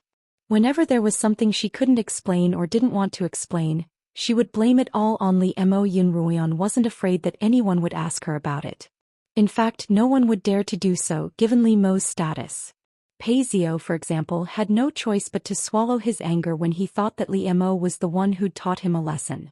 Yun Lan had long since informed the Yun matriarch of the slaughtering king's verbal engagement, and when she heard that Yun Ruoyan's dress was the slaughtering king's handiwork, she was naturally elated. "Your Highness, you truly have a good eye. This dress combines the characteristics of both palace and common folk attire, making it both dignified and elegant," the Yun matriarch exclaimed. "I had a friend in the palace who loved embroidering these butterflies on her sleeves, and I'm sure the slaughtering king learned from her," Yun Shi said as she looked at Yun Moxiao, who was walking on the other side of her. She saw his tall and dignified appearance. The Yun matriarch couldn't help but sigh inwardly. Although Lin Yueme was no longer around, she had left behind a pair of outstanding descendants for the Yun family. Yun Ruoyan and Yun Moxiao helped the Yun matriarch onto the carriage, but Madame An still didn't come out. The Yun matriarch was a little displeased. Just as she was about to have Xiaolon call her, Madame An walked out, supported by Yun Ruoyao and Yun Ruoyu. "Mother, I'm late." Madame An apologized to the Yun matriarch's carriage, supported by Yun Ruoyao and Yun Ruoyu. Xiaolon lifted the curtain, and the Yun matriarch saw Madame An's pale face through the window. She couldn't bring herself to reprimand her. "Why are you so sick?" Mrs. Liu asked. "Did you see a doctor?" "Yes," Madame An replied. "The physician said that it's just a cold and he'll be fine after some rest. I have my own body and I need to know how to cherish it. Qianying has always been close to you, so you have to show your face. After Qianying leaves, if you're not feeling well, come back early." The Yun matriarch gestured for Xiaolon to lower the curtains. Sco. Naturally, Yun Ruoyan and Yun Moxiao sat in the smallest carriage, while Madame and Yun Ruoyan and Yun Moxiao sat in the larger carriage in the middle. Yun Lan had left for court early in the morning, and he would head directly to the Crown Prince's manor to celebrate the wedding, rather than to the Yi Manor. 2 hours later, they arrived at the Yi Manor, which was located on the southern side of the capital. The Yi Manor was also bustling with activity. After all, the Crown Prince was marrying a concubine, which was quite a big deal in the capital. The Yun matriarch sat in a sedan chair, escorted by the matriarch of the Yi family to the main hall. Although the Yi family was no longer as famous as the Yun Manor, it had once been a large family with some history. From the outside, the Yi Manor wasn't any worse than the Yun Manors, but the gap between the two families was clear. The Yun Manor's corridors were all made of top-quality mahogany, and the servants regularly maintained them to prevent corrosion and dampness. Even after 100 years they still looked as good as new. The Manor's wooden corridors and railings were mostly damaged, and the color of the mahogany had darkened. The exotic flowers and plants in the Yun family's garden would never wither all year round. It was not even autumn yet, but the family's garden was already yellow and withered. Compared to the Yun Manor's clear, bottomless waters, the Manor's gardens were a murky yellow, and there wasn't a single fish to be seen. Yun Ruoyan couldn't help but think of Li Mo's Slaughtering King's Manor. Although the Slaughtering King's Manor gave her the impression that it was a messy mess, it was actually full of flowers and life. In particular, the pond of lotus flowers outside the small living room was filled with lotus pods. The fragrance was so fragrant that it was unforgettable. Even though the Lins didn't have a large family, they still spent quite a bit of money on the maintenance of their gardens. Lin Zainan's Immortal Garden, Lin Qingqian's Bamboo Garden, Lin Qingshua's Peach Garden, and even the Zhou siblings' temporary residence were all elegant and unique. No matter how large a family's legacy was, if it wasn't managed properly, it would eventually decline. The Manor was already showing signs of decline. By the time they arrived at the main hall, there were already quite a few guests present. The current patriarch of the family, who was also Qianying's second uncle, was an official in the imperial city. As a result, most of the guests present were from mid-level clans. Few of them were from prominent clans, because they had all gone to the crown prince's residence. As soon as the Yun matriarch entered the hall, everyone stood up in unison and rushed to greet her. Their gazes lingered on Yun Ruoyan, Yun Ruoyao, Yun Ruoyu and Yun Moxiao. After all, none of the Yun family's heirs had been betrothed. How many of the middle-sized families wouldn't want to be related to the Yun family? But that was just wishful thinking. How could a small family like theirs possibly hope to get close to the Yun family? Just then Yun Ruoyan noticed a familiar figure in the crowd. Pei Zio. Pei Zio had clearly seen her as well. He looked at Yun Ruoyan with a complicated gaze, but when Yun Ruoyan noticed him he immediately averted his gaze. Yun Ruoyan was secretly pleased. Although she hadn't been able to get rid of Pei Zio in one fell swoop, at least he wouldn't pounce on her as soon as he saw her. Although she hadn't physically harmed him, the psychological blow would likely take some time to recover. Not long after the Yun matriarch and the others took their seats, the head of the family, Mingjing, rushed in from outside to greet the Yun matriarch and Madam, and these must be my nephew and nieces. Mingjing looked at Yun Ruoyan's group, then his gaze landed on Yun Moxiao. You're already so big. Back then when brother and I went to the Yun Manor to fetch our bride I even saw you. You were only this big back then in your mother's arms. Because he was so excited, Mingjing's chubby face was flushed unnaturally, and his mustache was also sticking out.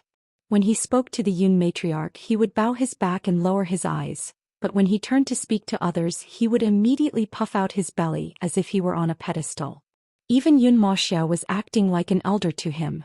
Yun Moxiao had no choice but to politely stand up and exchange a few words with him. When Yun Ruoyan saw that Mingjing was looking at her again, she immediately averted her gaze. Although Yun Ruoyan had lived 2 lives, everyone she had come into contact with, be they good or bad, had an extraordinary aura about them. Although Mingjing looked amiable, his eyes and actions revealed a sense of pettiness that Yun Ruoyan didn't like. At this point Yun Ruoyan still didn't understand that everyone had their own way of interacting with one another. She was only acting according to her heart's desires, causing Mingjing to feel awkward. Mingjing rubbed his nose as if he didn't mind. Qianying's preparing in the backyard. Why don't you go see her? Uncle we've been wanting to see Sister Qianying for a long time, Yun Ruoyu replied obediently. It's just that there's no one to guide us and it's our first time visiting your home. I've been careless, Mingjing laughed. I'll have someone take you there right away. Logically speaking, Madam N should have gone as well, but she really wasn't in the mood to do so. She'd already given Mingjing her dowry, so she didn't tag along. Although Yun Ruoyan didn't want to go, she still had to keep up appearances. Under the guidance of a servant, Yun Ruoyan, Yun Ruoyu, and Yun Ruoyao all the way to Qianying's bridal quarters. Qianying had already put on her phoenix coronet and red cape. She sat on the red wedding bed like a meticulously carved puppet, not giving off the slightest sense of joy. When she heard that someone had arrived, Yi Qianying lifted her veil and sat on the bed with Yun Ruyao and Yun Ruyu, half joking about their relationship. Yun Ruyan casually sat down on a stool by the side. Sister Ruyao, Sister Ruyu, please excuse us for a moment. I'd like to speak to Sister Ruyan in private, Yi Qianying suddenly said. Neither Yun Ruyu nor Yun Ruyao expected Yi Qianying to make such a request. They glanced at each other, then at Yun Ruyan before standing up and walking out. Yun Ruyan looked at the exquisitely dressed Yi Qianying, looking forward to what Yi Qianying would say to her. Yi Qianying stood up from the bed and sat down on the stool by Yun Ruyan's side.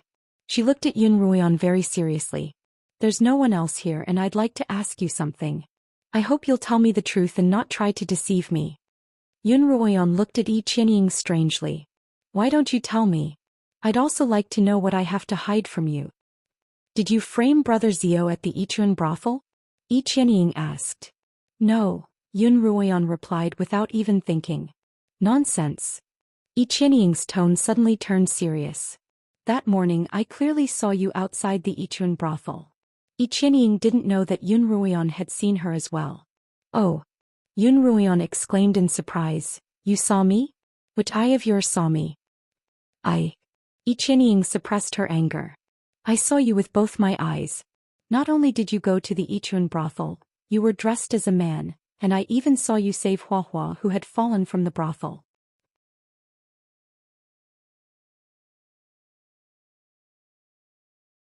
Chapter 172. Then let me ask you, where did you see it with your own eyes? Yun Ruyan continued to ask shamelessly. Yi Qianying's chest heaved. I saw you at the gates of the Yichuan brothel. Why would you appear at the gates of the Yichuan brothel? I followed you there, Yi Qianying replied. That morning I was on my way to the Yi Manor when I saw you walking alone on the streets, acting suspiciously, so I followed you all the way to the Yichuan brothel. Yi Qianying looked at Yun Ruyan as if to say, are you speechless? How laughable. Yun Ruyan smiled coldly. These past few days I've always been with my brother and I've never left the house by myself. Both my servants and my coachman can attest to that. If you want to frame me, at least come up with a better plan. What do you mean by that? Frame me? Yi Qianying frowned. What do you mean by framing? Yun Ruyan sneered. You were the one who framed Pei Zhou, and now you're trying to frame me. It was you. You're the one who framed Brother Zhou. You're the one who framed me. Yi Qianying suddenly stood up from her chair, exasperated. What's wrong? Did I hit the nail on the head? Yun Ruyan also stood up. She was a head taller than Yi Qianying and her aura was overwhelming. You and Pei Zhou were originally in love with each other.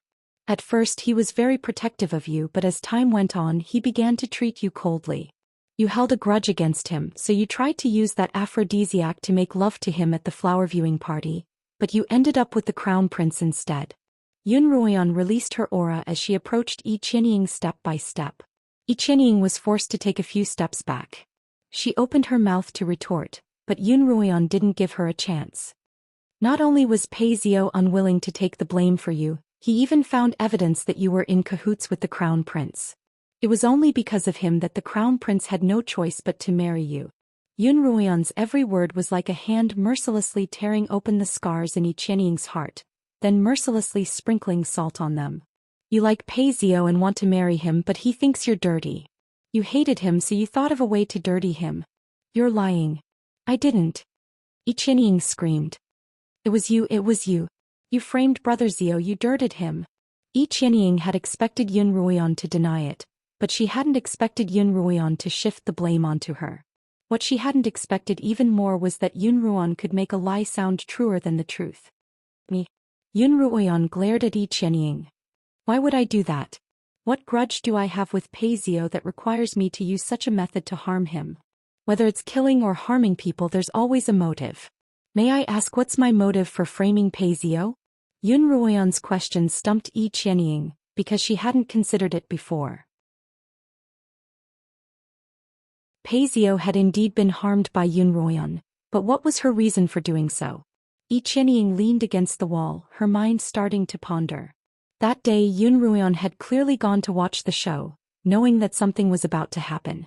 Furthermore, she had personally witnessed Yun Ruoan save that ugly girl who should have been doomed.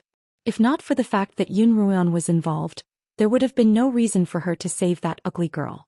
After all, a life-saving pill was far more valuable than a lowly life. As a result, Yi Qianying was certain that Yun Ruoan was the mastermind behind Pei Zio's death.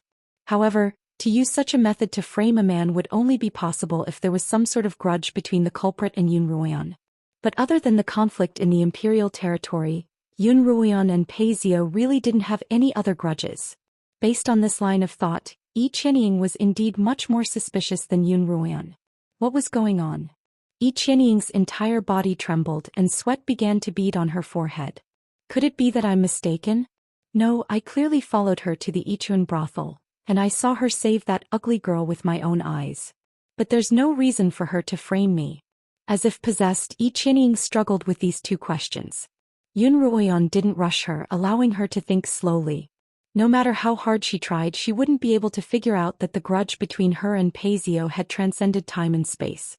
Just then Yun Ruoan suddenly felt a hidden aura in the room. That aura had appeared suddenly, only for a moment, and then quickly disappeared. Yun Ruoan frowned. There was only one possibility for such a situation to occur. There was someone hiding in the room. That person had been concealing their aura all along, but because they had been too agitated just now, their aura had suddenly leaked out. Who could be hiding in Yi Qianying's room? Pei Zio. It had to be Pei Zio. Yi Qianying, so you're trying to expose me in front of Pei Zio. Thankfully I'm alert enough. Yun Ruoan laughed coldly in her heart. The first thought that popped up in her mind was to ferret out Pei Zio. A man with a past relationship with the bride was hiding in the room of the bride to be married off. And this man had a notorious reputation. How dare he make a cuckold of the crown prince? The crown prince didn't want to marry Yi Qianying in the first place, and he had even started a feud with Pei Zio at the flower viewing party. If that were to happen, Yi Qianying and Pei Zio would be in deep trouble, and it wouldn't be something that could be easily resolved with a bit of money and connections. But there was a loophole. Yi Qianying had intentionally kept her in the room, a fact that Yun Ruoyu and Yun Ruoyao could attest to. If Yi Qianying had an affair with Pei Zio, why would she have kept her alive? If they were to start a fight, it would only get more and more complicated, and Yun Ruoyan would be dragged into it as well. Thus it wasn't feasible. You're at a loss for words, aren't you? Even if you want to frame someone else, you'll have to consider who the victim is. Yun Ruoyan stood up and prepared to leave. As she walked to the door, she suddenly stopped, turned around and said to Yi Qianying, "As sisters, let me give you a piece of advice. Don't cheat on each other." As Yun Ruoyan spoke, she stared straight at a cabinet opposite her. Coincidentally, Pei Zio was also looking at her through a crack in the cabinet, and the feeling of their eyes meeting caused Pei Zio to break out in a cold sweat. When Yun Ruoyan finally left, Pei Zio let out a long sigh of relief. His reputation had already been tarnished beyond repair, and it couldn't get any worse. When Pei Zio opened the cabinet door and walked out, Yi Qianying was still leaning against the wall in a daze. Pei Zio glanced at Yi Qianying coldly and turned to leave without another word. "Brother Zio." Yi Qianying came to her senses and hurriedly blocked Pei Zio's path. "Get out of my way." Pei Zio shouted. "Brother Zio, believe me, I didn't set you up. It was Yun Ruoyan." Yi Qianying grabbed Pei Zio's hand tightly. "Why would she want to set me up? Tell me, what's her reason for doing this?" Pei Zio looked at Yi Qianying. I. Yi Qianying was speechless. This was an unsolvable problem for both Yi Qianying and Pei Zio. As the saying went, the heavens were right and the time for retribution had yet to arrive. "You can't tell me, can you?" Pei Zio reached out and pried Yi Qianying's hand off his arm. "I can't tell you either, so you should just obediently be the crown princess and stop messing around." "I don't want to." Yi Qianying cried out as she threw herself into Pei Zio's arms. "Brother Zio, you're the only one in my heart. I know I'm not clean anymore, but you're not. So we can be together now. Let's leave this place together. Let's go so far away that no one can find us." "You're crazy." Pei Zio pushed Yi Qianying away forcefully. "I'm crazy." Yi Qianying's pent-up resentment, anger, and resentment had all been released at once under Yun Ruoyan's provocation. "Brother Zio, why won't you want me? Am I worse than that disgusting Hua Hua? Don't say any more." Pei Zio clutched his ears in pain. During this period of time he had been dreaming of Huahua every day, dreaming of that unbearable night. "I'm sorry, Brother Zhou, I didn't do it on purpose. I didn't want to agitate you." Yi Qianying's heart ached as she looked at Pei Zio's pained expression. "We've forgotten about Huahua, forgotten about that ugly woman. That ugly woman is no longer here and she's completely disappeared from this world." "What?" Pei Zio heard Yi Qianying's words and looked up at her in surprise. "What do you mean by completely disappeared?"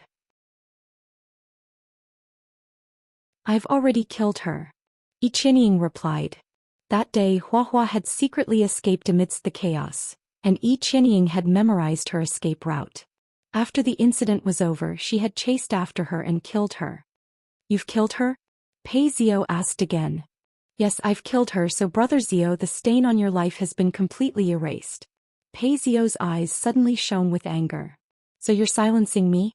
"Brother Zio, what do you mean by silencing me? What are you talking about?"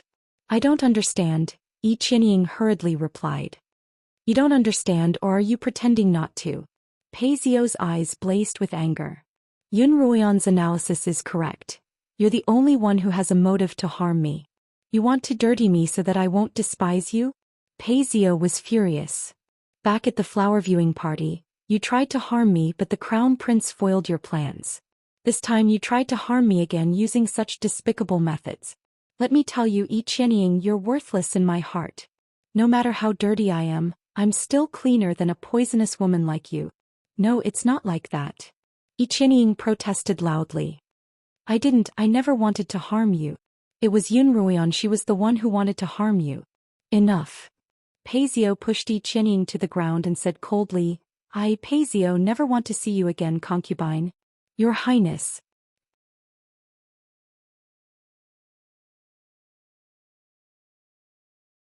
Chapter 173. Pei Zio had previously thought that Li Mo had taught him a lesson, but now he felt that it was more likely that Yi Qianying had framed him. Under Yun Ruoyan's guidance, Pei Zio felt that both of them had a reason to frame him, and the only person he didn't suspect was Yun Ruoyan. However, the person who had framed him was none other than Yun Ruoyan. At first Yun Ruoyan had wondered why Pei Zio would appear in the Yi manor, but now it seemed that Yi Qianying had brought him here to expose her. Yun Ruoyan was secretly delighted. This was the first time she had experienced the thrill of controlling a person's heart. After this incident, Yun Ruoyan realized that torturing someone wasn't just about physical abuse. The highest level of abuse was to inflict mental torture. She had once wanted to kill Pei Zio and Yi Qianying directly, but she hadn't been able to find a suitable opportunity. She had been anxious about this, but now she was completely at ease. Killing them would be too lenient, but torturing them to death would make up for all that she and the Yun and Lin families had suffered in her past life. When it was almost noon, the crown prince's entourage finally arrived. Everyone gathered at the gates, waiting for the auspicious hour to arrive. Although it was only a concubine, it was still the crown prince's first official wedding, and the entourage was quite grand. Dressed in a bright red robe, the crown prince stood in front of the Yi manor's gates, flanked by two young men of extraordinary bearing. One of them was the second prince, Li Qianyuan, whom Yun Ruoyan had met once before. He was also dressed in a red robe, slightly lighter in color than Li Qianxiao's, but it gave off a delicate and alluring aura. His lips were red, his teeth white, and his eyes were long and slender. His every frown and smile was a charming sight to behold. Even some of the young men present couldn't help but fall in love with him. What a demon, Yun Ruoyan thought. There was another man whom Yun Ruoyan didn't recognize. He looked younger than Li Qianyuan, but he was dressed in a black robe. His expression was solemn and his occasional smile was cold. "Brother, who's that frosty face?" Yun Ruoyan turned to her brother, only realizing that her brother was even more unfamiliar with the ways of the capital than she was, and there was no point in asking him about it. To Yun Ruoyan's surprise, Yun Maxiao actually recognized that person. "He's the fourth prince, Li Qianyue," Yun Maxiao replied. "He's the fourth prince," Yun Ruoyan exclaimed. Of the four princes of the kingdom of Li, the fourth prince was the most special. It was said that he was the illegitimate son of Li Xiu and the daughter of the chancellor of the martial world, Dong Tiahe, while he was traveling incognito. The eldest daughter of the Dong family was unaware of Li Xiu's true identity. Later, Miss Dong got pregnant and gave birth to a child. Li Xiu told her that he wanted to take her as his concubine. However, Miss Dong was a very fierce woman. Not only did she refuse to enter the palace, but she also refused to let her children enter the palace. On one hand, it was because of Miss Dong's unyielding attitude. On the other hand, due to the Dong family's status in the martial arts world, Li Xiu had no choice but to compromise and let the royal bloodline wander outside. It wasn't until Li Qianyue was 10 years old that Miss Dong succumbed to a serious illness and passed away. Li Xiu, with Dong Tiehe's approval, finally allowed Li Qianyue to return to the clan. Even though Li Qianyue had returned to the Dong clan, he rarely returned to the imperial palace. As a result, while everyone knew of the existence of the fourth prince, Li Qianyue, very few had ever seen him in person. Yun Ruoyan hadn't expected to meet this legendary figure today, and even more surprising was that Yun Maxiao actually knew him. After hearing Yun Maxiao's words, Yun Ruoyan looked at Li Qianyue again. Indeed, he bore some resemblance to his brothers, especially his long, narrow eyes. Yun Ruoyan muttered to herself that the Li family's bloodline was far too strong. Everyone with the surname Li had long eyebrows and narrow eyes, and even Li Mo was no exception. "Brother, how did you know the fourth prince?" Yun Ruoyan asked. Yun Maxiao opened his mouth to reply, but the ceremonial official announced, "The auspicious hour has arrived and the bride is ready to leave." Yi Qianying, dressed in a phoenix coronet, was escorted out by a matron of honor. Li Qianxiao had already accepted the fact that he was going to marry Yi Qianying, so he pretended to be happy. The matron of honor handed Yi Qianying's hand to Li Qianxiao. According to the customs of the Li kingdom, the two newlyweds had to kneel to their parents in front of the main entrance. Because of Li Qianxiao's status as the crown prince, only Yi Qianying knelt. Li Qianxiao only bowed slightly to the Yun matriarch and Yi Jingming. The Yun matriarch personally helped Yi Qianying up and gave her some instructions. The Yi couple were so happy that they couldn't stop smiling. Given the Yi family's current situation, it was truly a blessing to be able to establish a relationship with the imperial family. However, Yun Ruoyan felt very uncomfortable. Two pairs of eyes were staring at her at the same time, one from Li Qianyuan and the other from the bridegroom Li Qianxiao.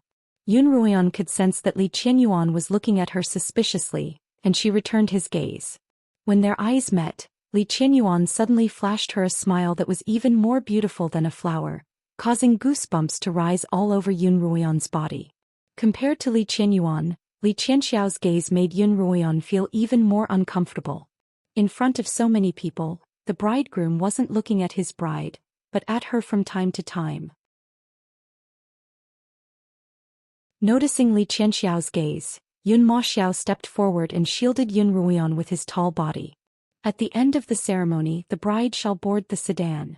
Li Qianxiao took Yi Qianying's hand and escorted her into the sedan.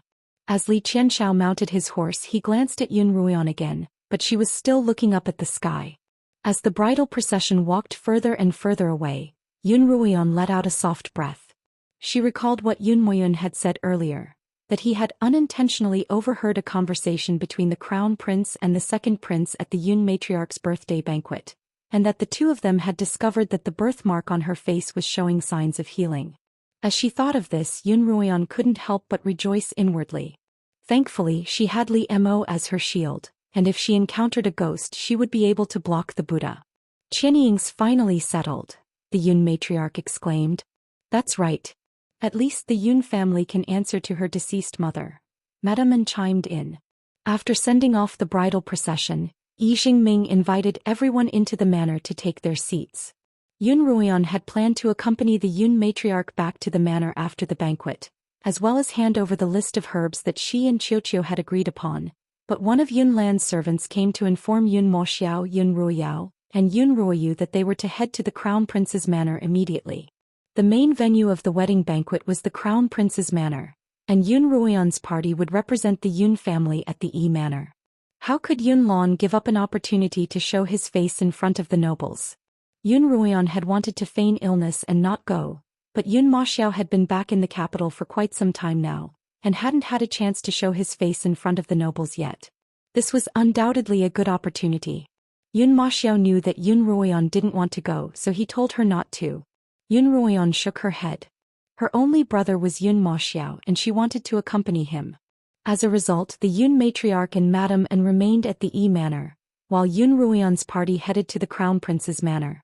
By the time Yun Ruoyan's party arrived at the Crown Prince's manor in a carriage, the bridal procession had finally arrived at the entrance. They alighted from the carriage and blended in with the crowd, waiting for the newlyweds to enter the manor before following them into the manor. The Crown Prince's manor was lavishly decorated, something that the Yun manor couldn't even begin to compare to. Led by a servant, the party arrived at the manor's main hall, where Yun Lan was chatting happily with a group of people. The party bowed to Yun Lan, who sent Yun Ruoyao and Yun Ruoyu off to play with acquaintances, leaving Yun Maxiao and Yun Ruoyan behind. This is the General-in-Chief who supports the Empire, General Lin. Yun Lan introduced them to a white-haired general. This is my son and daughter, Yun Maxiao and Yun Ruoyan. Official Yun's son and daughter are both dragons and phoenixes among men. General Lin couldn't help but stroke his beard in admiration when he saw that both Yun Maxiao and Yun Ruoyan had an extraordinary bearing. He then joked, "You're already so grown up, but this is your first time meeting official Yun. Are you afraid that someone might steal them from you?" "I'm not the one who wants to hide them." Yun Lan laughed. Xiao is under General Huang Zhang's tutelage, and he's only just returned from the army. Ruoyan's health has been poor since she was a child and she's only recovered this year. General Lin turned his gaze to Yun Maxiao and said with admiration, "I've heard General Huang mention young Master Yun. The younger generation will surpass us in time." "I won't hide it from you, General Lin," Yun Lan replied. "Xiao plans to find a job in the capital after returning from the army, and I'll be counting on you to take care of him." "Of course." General Lin smiled. Yun Lan introduced Yun Maxiao to 4 or 5 high-ranking officials, some of whom were civil and some of whom were military. They had a say in the appointment and dismissal of officials, and Yun Lan was paving the way for Yun Maxiao. "Official Yun, I heard that your son has returned. Why didn't you introduce him to me?" Rong Tianling walked over and asked politely. Ever since the incident with Rong Yuehong, the Rong and Yun families had been at loggerheads, and Rong Tianling and Yun Lan had been at loggerheads at court. Rong Tianling's sudden appearance couldn't have been anything good, but he still had to put on a front. "So, this is Rong Tianling." Yun Lan smiled and introduced him to Rong Tianling. "This is my son Yun Maxiao, who's been in the army all this time. Please take good care of him in the future." Yun Ruoyan had been by Yun Lan and Yun Maxiao's side the entire time, and Yun Lan would bring her along during the introductions. Yun Ruoyan didn't want to stand out, so she kept her head low and didn't speak unless it was absolutely necessary. Everyone only glanced at her curiously because of her reputation, before turning their attention back to Yun Maxiao. But even though Rong Tianling was speaking to Yun Lan, his gaze would occasionally drift coldly toward Yun Ruoyan. In Rong Tianling's heart, Yun Ruoyan was the murderer of his daughter, and he wanted nothing more than to kill her to avenge Rong Yuehong.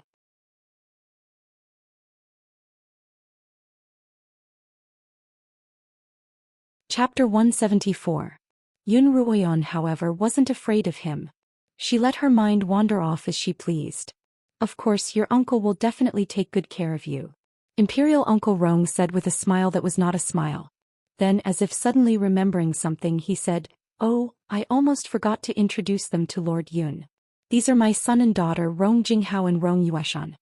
The 2 youths behind Rong Tianling stepped forward and bowed. They looked to be about the same age as the Yun siblings. Rong Tianling only had one daughter, Rong Yuehong. However, he had many concubine children. Rong Jinghao and Rong Yueshan were 2 of the more favored. After the polite exchange, Yun Lan didn't want to waste any more time with Rong Tianling. He tried to find an excuse to leave, but Rong Tianling held him back. "My uncle has something to trouble you with, Lord Yun. Please don't be in such a hurry to leave." Yun Lan frowned and said, "My words are insignificant. I'm afraid I can't help Imperial Uncle. Lord Yun is too humble." Rong Tianling hurriedly interrupted him. "I'll have to ask for your help, Master Yun. My son has been a guard in the city for several years now, and there's a vacancy for the general of the garrison. I'd like to fill this vacancy and I'd like to ask for your promotion." Yun Lan immediately knew that Rong Tianling was doing this on purpose. General Huang's recommendation letter had just arrived at the court a few days ago, and Rong Tianling had just begun to stir things up. And my daughter Rong Yueshan. Rong Tianling turned to Yun Ruoyan. She's also qualified to enter Kongming Academy. Miss Yun, please go easy on her during the trial. Naturally, Yun Ruoyan could hear the underlying meaning in Rong Tianling's words. Rong Yueshan and Rong Yuehong looked quite similar, especially when they looked at each other with their chins facing each other. Ruoyan has always been a person who doesn't offend me if I'm not offended, but if I'm offended I won't show mercy. At that time, Miss Yun, please stay away from me, Yun Ruoyan suddenly spoke up. Yun Ruoyan's meaning was clear. Rong Yuehong had brought this upon herself and she had nothing to do with it. Both Rong Tianling and Rong Yueshan's expressions darkened at her blunt words. Ruoyan, watch your words, Yun Lan reprimanded. You can't be so arrogant in front of uncle. Although Yun Lan reprimanded Yun Ruoyan, he approved of her actions. She was about to enter Kongming Academy, and everyone who participated in the trial would be her opponent. The aura that Yun Ruoyan had just displayed had instantly suppressed Rong Yueshan's. It was already noon and the host invited everyone to take their seats. The auspicious time to worship the heaven and earth in the Li Kingdom was at dusk, when the emperor and empress would arrive. Lunch was just a light meal and the main feast was in the evening. She hadn't seen Li Mo or Li Qianhan this entire time, and it was likely that they would only appear when the auspicious hour arrived. After the meal, Yun Lan brought Yun Moxiao along to continue chatting with the officials. Yun Moxiao was a cheerful, humble and polite person. He knew when to advance and when to retreat and was deeply liked by everyone. Yun Ruoyan had nothing to do as she followed behind her brothers, so she bade them farewell and headed to the garden alone. Yun Ruoyan leaned against a fake mountain, enjoying the gentle breeze and the sweet fragrance of flowers.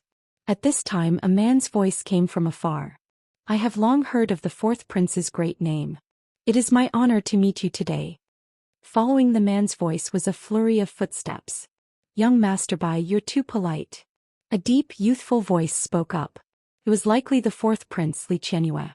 I haven't been in the capital for a long time and I'm quite unfamiliar with this place. There are many things I'd like to ask you, young masters. You're too polite, fourth prince. It would be our honor. Yun Ruoyan heard Yun Ruoyao's voice, and her words were echoed by the other young masters and misses. Yun Ruoyan turned toward the source of the voice through the crack in the fake mountain.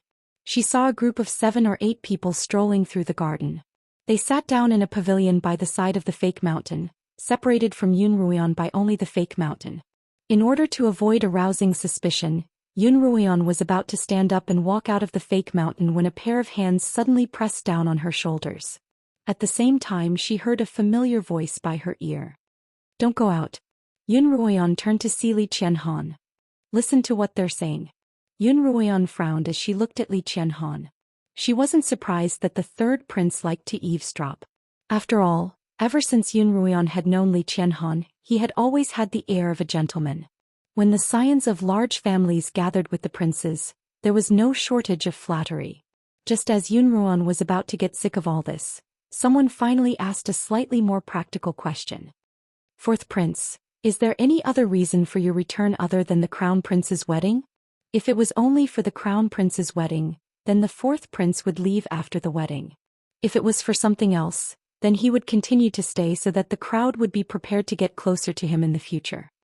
To tell you the truth, other than attending the crown prince's wedding, I have another important matter to attend to, Li Qianyue replied. What is it, fourth prince? The crowd's interest was piqued by Li Qianyue's words. Have any of you heard of the Maleficent duo? Li Qianyue asked. Fourth prince, are you referring to the Maleficent duo who wreaked havoc in the Yuelu villa not long ago? Yun Ruoyan didn't know her way around, but she was good at remembering faces. She would be able to recognize anyone she'd met once, no matter how long it had been. Yun Ruoyan remembered that this white-robed man was the one who had gotten along well with her during the flower viewing party, and he had even spoken up for Pei Zio. That's right, Li Qianyue replied. Li Qianyue replied, I received orders from my grandfather to come back and hunt down this male-female duo. Yun Ruoyan narrowed her eyes. The Maleficent duo was none other than herself and Li Mo in disguise. So Li Qianyue had returned for them? As the crowd pressed him, Li Qianyue told them that he already had a suspect in mind, that the maleficent duo had left on a sword made of azure light. Li Qianyue said that there were only 5 people in the entire Li Kingdom who could do so, and that he would investigate them one by one. As for who they were, Li Qianyue refused to say. Yun Ruoyan turned to look at Li Qianhan. He was also peering into the pavilion through a crack in the window. Both of them had concealed their auras so no one in the pavilion could detect them. Since Li Qianhan was working for Li Mo, Yun Ruoyan knew that he would definitely inform Li Mo of the matter, so she didn't have to worry about it. As long as Li Mo was around, Yun Ruoyan didn't have to worry about anything. It was a wonderful feeling. Li Qianyue's group of 7 or 8 sat in the pavilion for about 15 minutes before they left. Third Prince, how well do you know your younger brother? Yun Ruoyan asked but didn't receive a reply. When she turned around, she found that Li Qianhan had left without a sound. He didn't even say a word before he left. Yun Ruoyan was speechless. Soon night fell and the Emperor and Empress finally arrived, followed by the slaughtering king. Li Qianhan didn't follow by Li Mo's side, and Yun Ruoyan didn't see him for the rest of the night. The next day Yun Ruoyan heard that the Yuelu villa had been robbed again, this time of their wealth. Yun Ruoyan guessed that Li Qianhan had done it to mislead the public. Everyone in the main hall stood close to one another, and although it was crowded it wasn't chaotic. Because of the presence of the Emperor, Empress and slaughtering king, everyone was quiet. Finally, when the ceremony was over, the Crown Prince and Yi Qianying were sent into the bridal chamber. After exchanging a few pleasantries, the Emperor and Empress left. As the banquet began, everyone began to drink and laugh. Yun Ruoyan took advantage of the chaos to leave the main hall for some fresh air. She hid in a quiet corner, leaning against the railing as she gazed at the moon's reflection in the water. She heard footsteps behind her and they sounded unfamiliar. Yun Ruoyan turned around to see a bewitching smile. Li Qianyuan. In front of the Manor, Li Qianyuan's smile had left a deep impression on Yun Ruoyan, and it wasn't a good one. Yun Ruoyan was a straight woman at heart, and she couldn't accept a man who was even more feminine than she was. Just as Yun Ruoyan was in a daze, Li Qianyuan walked up to her. "Miss Yun, your dress is so beautiful. May I ask which boutique it's from?" Yun Ruoyan was just about to bow and say a few more pleasantries before leaving when Li Qianyuan suddenly asked about her dress. "I don't know which boutique it was from, but the slaughtering king gave it to me." Yun Ruoyan didn't want to waste any more time, so she brought up Li Mo. Li Qianyuan frowned imperceptibly before smiling. "I didn't expect you to have such good taste, uncle who never changes his clothes." Li Mo always wore a black robe and even if he changed it, it wouldn't make a difference. In fact, he really did look like he never changed his clothes. Yun Ruoyan couldn't help but smile. "It's just that your veil isn't a good match," Li Qianyuan commented. Yun Ruoyan was wearing a phoenix floral veil today, and it matched her dress perfectly both in color and style. "The highlight of your dress is the hundreds of flowers embroidered on your sleeves and skirt. If your veil were to match the flowers in a butterfly pattern, it would be perfect," Li Qianyuan explained. "You're right, Second Prince." The people of the Li Kingdom were very particular about their attire, and Yun Ruoyan couldn't help but feel ashamed of herself. In the Great Hall, the officials, knowing that Li Mo wouldn't lose his cool over such a joyous occasion, bravely toasted him. Li Mo calmly drank a round of wine before raising his head to see Yun Ruoyan sneaking out of the hall. When someone toasted him again, Li Mo's face darkened and the officials who were used to his face immediately stopped toasting him. Li Mo also walked out of the Great Hall. Following Yun Ruoyan's scent, he found her leaning against the railing, laughing and chatting with Li Qianyuan. Li Mo's face darkened once more. How could this woman be so careless? Had she completely ignored his previous warning?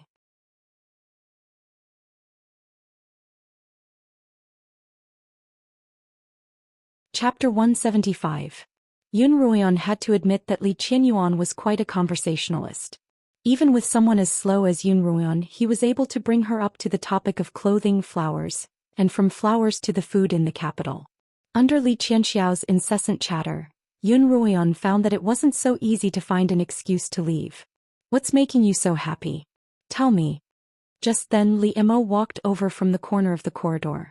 Li Mo's hands were clasped behind his back, and his face was even more indistinct in the dark. But just from his voice, Yun Ruoyan could tell that he was unhappy again. Uncle. Li Qinyuan bowed to Li Mo. Li Mo raised a hand to dismiss him. Yun Ruoyan leaned against the railing and smiled at Li Mo, with no intention of bowing at all. Li Qinyuan wasn't the least bit surprised by Yun Ruoyan's rude behavior. It was clear that he knew of the special relationship between Yun Ruoyan and Li Mo. I have something to discuss with Miss Yun. You may leave now, Li Mo ordered. Li Qinyuan glanced at Yun Ruoyan once more before bowing and retreating. When Li Qinyuan's figure disappeared around the corner, Li Mo walked up to Yun Ruoyan and looked at her. Are you going to ignore what I said to you again? Slaughtering King, I wouldn't dare. Yun Ruoyan knew that the man was trying to make things difficult for her, so she ignored him and turned to look at the moon. Li Mo looked at Yun Ruoyan's back under the moonlight and sighed. He walked up to her side. This second prince is quite shrewd, so don't get too close to him. I didn't get too close to him. Yun Ruoyan turned to Li Mo. I can't just turn around and leave as soon as he walks over, can I? Can you be a little more reasonable? What do you mean, turn around and leave as soon as he arrives? I've been watching the two of you chatting and laughing for quite some time now, Li Mo replied. You were peeking? Yun Ruoyan looked at Li Mo in surprise. It seemed that Li Qianhan wasn't the only eavesdropper. What do you mean by peeping? I was just standing there and happened to see you, Li Mo immediately retorted. The two of them were very close to each other, and Yun Ruoyan could see Li Moying's face through the moonlight. His skin was originally very white, but now it seemed even whiter because of his anger. Yun Ruoyan suddenly realized that this seemingly mysterious and powerful man was only in his 20s. It was only because of the rumors surrounding him, his aloof demeanor, and his dark attire that people often forgot about his age. If one were to ignore his status, Li Mo was actually just an unmarried young man in his 20s. In comparison, Yun Ruoyan was an old monster with more than 30 years of memories. Li Mo, I'll be entering Kongming Academy in 2 days, and I'm planning to focus on my cultivation. I won't be able to see you again, so can we not fight? As an elder, Yun Ruoyan was willing to compromise. All right, we won't quarrel. Li Mo continued. I'll give you a list of names that you'll have to stay away from. Oh my God. Yun Ruoyan couldn't help but cry out as Li Mo pulled her into his embrace. The people in the capital are far scarier than the magical beasts in the imperial territory. Li Mo's voice rang out by Yun Ruoyan's ear. And those women in the Yun manor can't compare to them, so you have to be careful. Sensing Li Mo's concern, Yun Ruoyan's stiff body relaxed. She patted Li Mo's back. I know. The location of Kongming Academy's trial has always only been revealed on the day of the trial. Although I've tried my best, I haven't been able to pry open the mouths of those old fellows, so you'll have to rely on yourself when the time comes. The old fellows Li Mo was referring to were likely people of high status within Kongming Academy. Right, I understand. Yun Ruoyan leaned against Li Mo's chest, listening to his heartbeat. Li Mo lifted Yun Ruoyan's hand and removed the spatial ring from her finger. Give this to me for now and I'll deliver it to you tomorrow night. Yun Ruoyan guessed that Li Mo was intending to give her something, but because it wasn't convenient for him to do so, he took the ring and placed the item inside before handing it back to her. I can make my own spiritual pills and I've prepared quite a few things for myself. Yun Ruoyan instinctively wanted to refuse. She already owed Li Mo far too much and she really wouldn't be able to repay him if this continued. This made her feel a great deal of pressure. Can your things compare to mine? Li Mo asked sternly. Surviving the trial in one piece is the most important thing. Li Mo's words and his serious expression made Yun Ruoyan, who had always been quite relaxed, feel a little nervous. Is this trial really as frightening as the legends make it out to be? Have you been inside before? Yun Ruoyan asked. Li Mo told her that the trial itself wasn't that frightening, and the beasts within weren't much stronger than those in the imperial territory. What was frightening was the participants. There was no limit to the number of participants who could participate in the trial. As long as one could survive 10 days in the imperial territory, one would qualify. However, Kongming Academy's trial had a limited number of participants, and as a result, there would often be fights and killings for the spots. Li Mo had once participated in the trial with the intention of training himself, and he had personally witnessed how the scions of different kingdoms and clans plotted against one another. After entering the trial, it's best if you can form a team, But you must remember that there's often no one you can trust but yourself, Li Mo told Yun Ruoyan seriously. Compared to Li Mo's words, Yun Ruoyan trusted her own team more. She trusted the Lin siblings and she trusted Zhou Yifeng. They had gone through life and death situations together in the imperial territory, and Yun Ruoyan believed that they would be able to face the trials together as one. Naturally, Yun Ruoyan wouldn't tell Li Mo this. Instead she repeated, I know. In the crown prince's bridal chamber, Yi Qianying sat on the bed, her head covered by a veil as she awaited Li Qianxiao's arrival. Li Qianxiao had been forced into a drunken stupor by the princes and officials, but he was still conscious enough to not fall asleep. As he stared at Yi Qianying in front of him, he couldn't help but think of Yun Ruoyan. When Li Qianxiao saw Yun Ruoyan again, he found that she was different from the one he had seen at the Yun matriarch's birthday banquet. She grew up, grew taller, and her figure gradually filled out. She also gradually revealed her womanliness. Yun Ruoyan still wore a veil on her face, but her face was even whiter than before.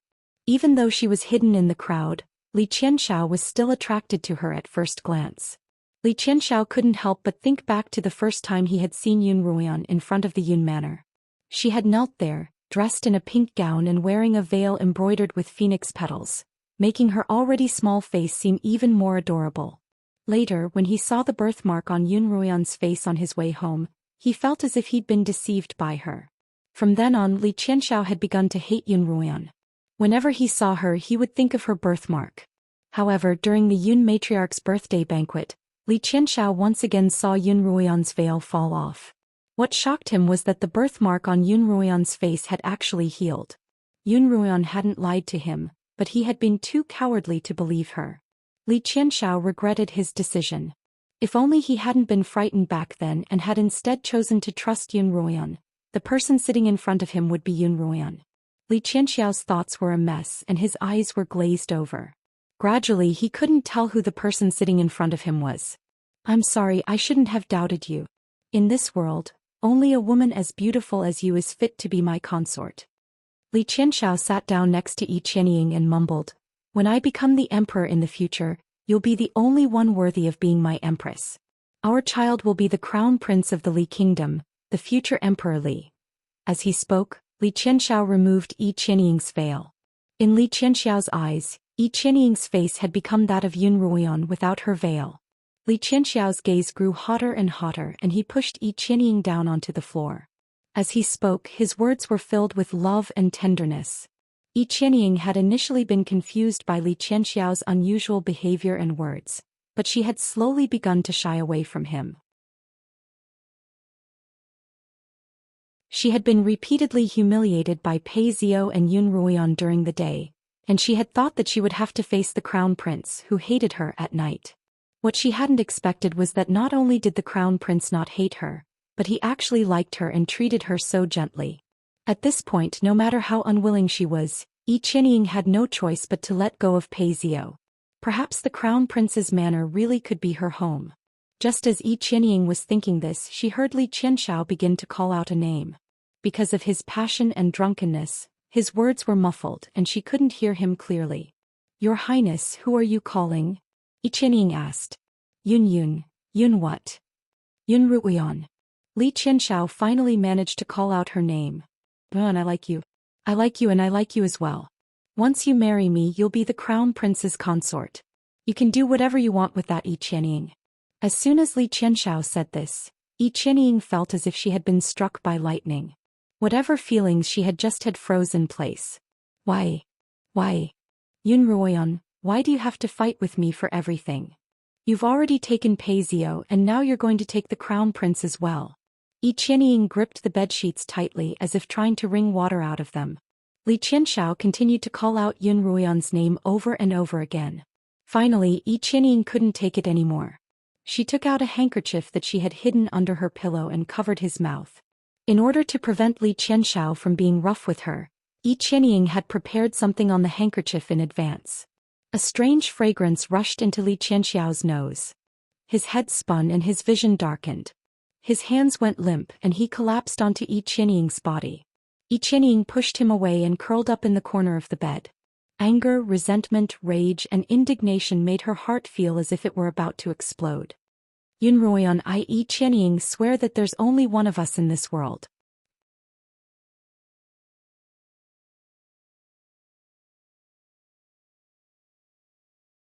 Chapter 176. The banquet was nearing its end, but Yun Maxiao still couldn't find Yun Ruoyan. Worried, he wanted to search for her, but Yun Lan pulled him back and told him not to. Yun Lan had seen Yun Ruoyan and Li Mo leave one after the other, and he didn't need to guess to know that they were together. If Yun Maxiao were to look for Yun Ruoyan now, wouldn't he be causing trouble for the slaughtering king?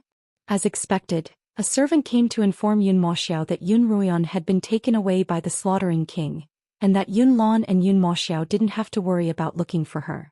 Li Mo and Yun Ruoyan flew aimlessly through the air. The night wind at the end of August was chilly, and Yun Ruoyan burrowed into Li Mo's robes. With one hand on his sword, Li Mo held her shoulders with the other. Although Yun Ruoyan wasn't as skinny as before, she was still tiny in front of Li Mo. A rumbling sound came from Yun Ruoyan's stomach. Li Mo chuckled. "Your stomach really is extraordinarily strong." Yun Ruoyan protested. "I didn't eat my fill for lunch and I didn't eat my fill for dinner either. It'd be strange if I wasn't hungry." Lunch and dinner were held at the Crown Prince's residence. Seated around the table were the young ladies of the aristocratic families. Each of these young ladies ate delicately, and their movements were more elegant than the last. In her past life, Yun Ruoyan had also attended banquets in such a manner. Influenced by the environment, she couldn't help but follow suit. However, the price of her elegance was a lack of food. "How can I let Yen'er starve when she's with me?" Li Mo flew westward on his sword. Li Mo brought Yun Ruoyan to a stop by a sparkling lake. Yun Ruoyan looked around, feeling that the place was incredibly familiar. "Isn't this the lake that we fell into when we escaped from the forest of dead souls?" Yun Ruoyan asked. "Yen'er, you have a good memory," Li Mo replied. "Yes, it's that lake." "Shouldn't you be taking me to a place with a feast?" Yun Ruoyan asked curiously. "Why did you bring me here in the middle of the night?" "To exact revenge," Li Mo replied. "After that we'll have a feast." Li Mo leaped into the lake, splashing water all over Yun Ruoyan's face. Li Mo. Standing on the shore, Yun Ruoyan looked at the calm surface of the lake and called out, "Be careful. There's a fish monster in the lake that can bite." After about 5 minutes, the surface of the lake was still very calm. Yun Ruoyan began to panic and she began to pick up stones and throw them into the water. All was quiet save for the sound of Yun Ruoyan's stones being tossed, which was rather eerie. Yun Ruoyan wasn't a timid person, and she was willing to risk her life against a magical beast. But at this moment, the environment made her hair stand on end. "Li Mo, what the hell are you doing?" Yun Ruoyan mustered up her courage and called out to the surface of the water, "If you don't come out now, I'm leaving." As soon as Yun Ruoyan spoke, a huge splash appeared on the surface of the lake. Li Mo's silvery figure leaped out of the water like a silver dragon, riding on a fish monster that was twice as long as Li Mo. That fish monster was also silvery, and the sight of a human and a fish sparkling under the moonlight was quite a stunning sight. Li Mo leaped from the surface of the water and then fell back into it. The fish monster struggled with all its might, and the waves it created grew larger and larger. After an indeterminate amount of time, the fish monster finally stopped struggling, and the surface of the lake became calm once more. Yun Ruoyan walked toward the lake and poked her head out to take a look. With a splash, Li Mo suddenly leaped out of the water with the fish monster in his hand, and this time the water it created drenched Yun Ruoyan's heart. Li Mo started a bonfire and roasted Yun Ruoyan's soaked jacket by the fire. Then he borrowed a dagger from Yun Ruoyan to dissect the fish monster and extract the most tender flesh from its body. Yun Ruoyan curled up into a ball by the warm bonfire, staring at Li Mo as she warmed herself. Li Mo was dressed in a silver robe and his hair was silver. Even his eyebrows were silver white and his eyes were icy blue. There was an illusory, surreal beauty about him. Ignoring Yun Ruoyan's stare, Li Mo took out a bottle of white fish oil, melted it and dripped it onto the fish meat. Then he placed the fish meat on the outermost edge of the bonfire and began roasting it. Because of the layer of fish oil, the fish meat wouldn't be overcooked no matter how tender it was. The unique charred aroma of the fish meat began to permeate the air. Yun Ruoyan swallowed, finally shifting her attention from Li Mo's face to the fish meat. Once the fish meat was roasted red, Li Mo wrapped it in a silk handkerchief and handed it to Yun Ruoyan. Yun Ruoyan took the handkerchief carefully and bit into it. It was crispy on the outside, tender on the inside, and melted in her mouth with a hint of sweetness. I didn't expect the slaughtering king to have such a trick up his sleeve, Yun Ruoyan exclaimed as she ate. I haven't roasted meat in a long time, so I'm a little rusty. I should be able to control the heat better. Li Mo only ate a few mouthfuls of the fish before taking out a flask of wine and sipping from it as he watched Yun Ruoyan eat. Li Mo wasn't satisfied with his performance today, but Yun Ruoyan enjoyed her meal. She had thought that Zhou Yifeng's roasting skills were already unparalleled, but Li Mo's was even better. Most of the large pieces of fish had entered her stomach. She rubbed her full belly and looked up at the bright moon in the sky, then at Li Mo, who was even brighter than the moon itself. She felt quite satisfied. Aren't you curious about my identity now? Li Mo suddenly asked. Yun Ruoyan shook her head. If you're willing to tell me, I'll listen. If you don't, I won't. At this point in time, Li Mo's identity didn't matter whether he was human, demon, or anything else. To Yun Ruoyan, who had lived through a lifetime, nothing was more precious than a sincere heart.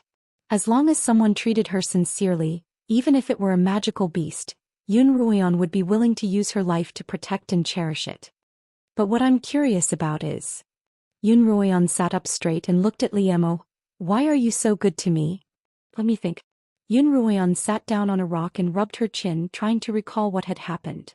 Although I did save you when we first met, I didn't think you'd have to repay me with your body. Also, it's rumored that you're not interested in women, but you've taken advantage of me time and time again. It's not that I don't have confidence in myself, but I'm quite self-aware of my looks. To be honest, I suspected that you had a fetish for mutilation at first, but after spending some time with you, I'm certain that you're a normal person. Still, I don't understand why you'd be so interested in me. Yun Ruoyan narrowed her eyes and pointed at Li Mo. You're not trying to get something from me, are you?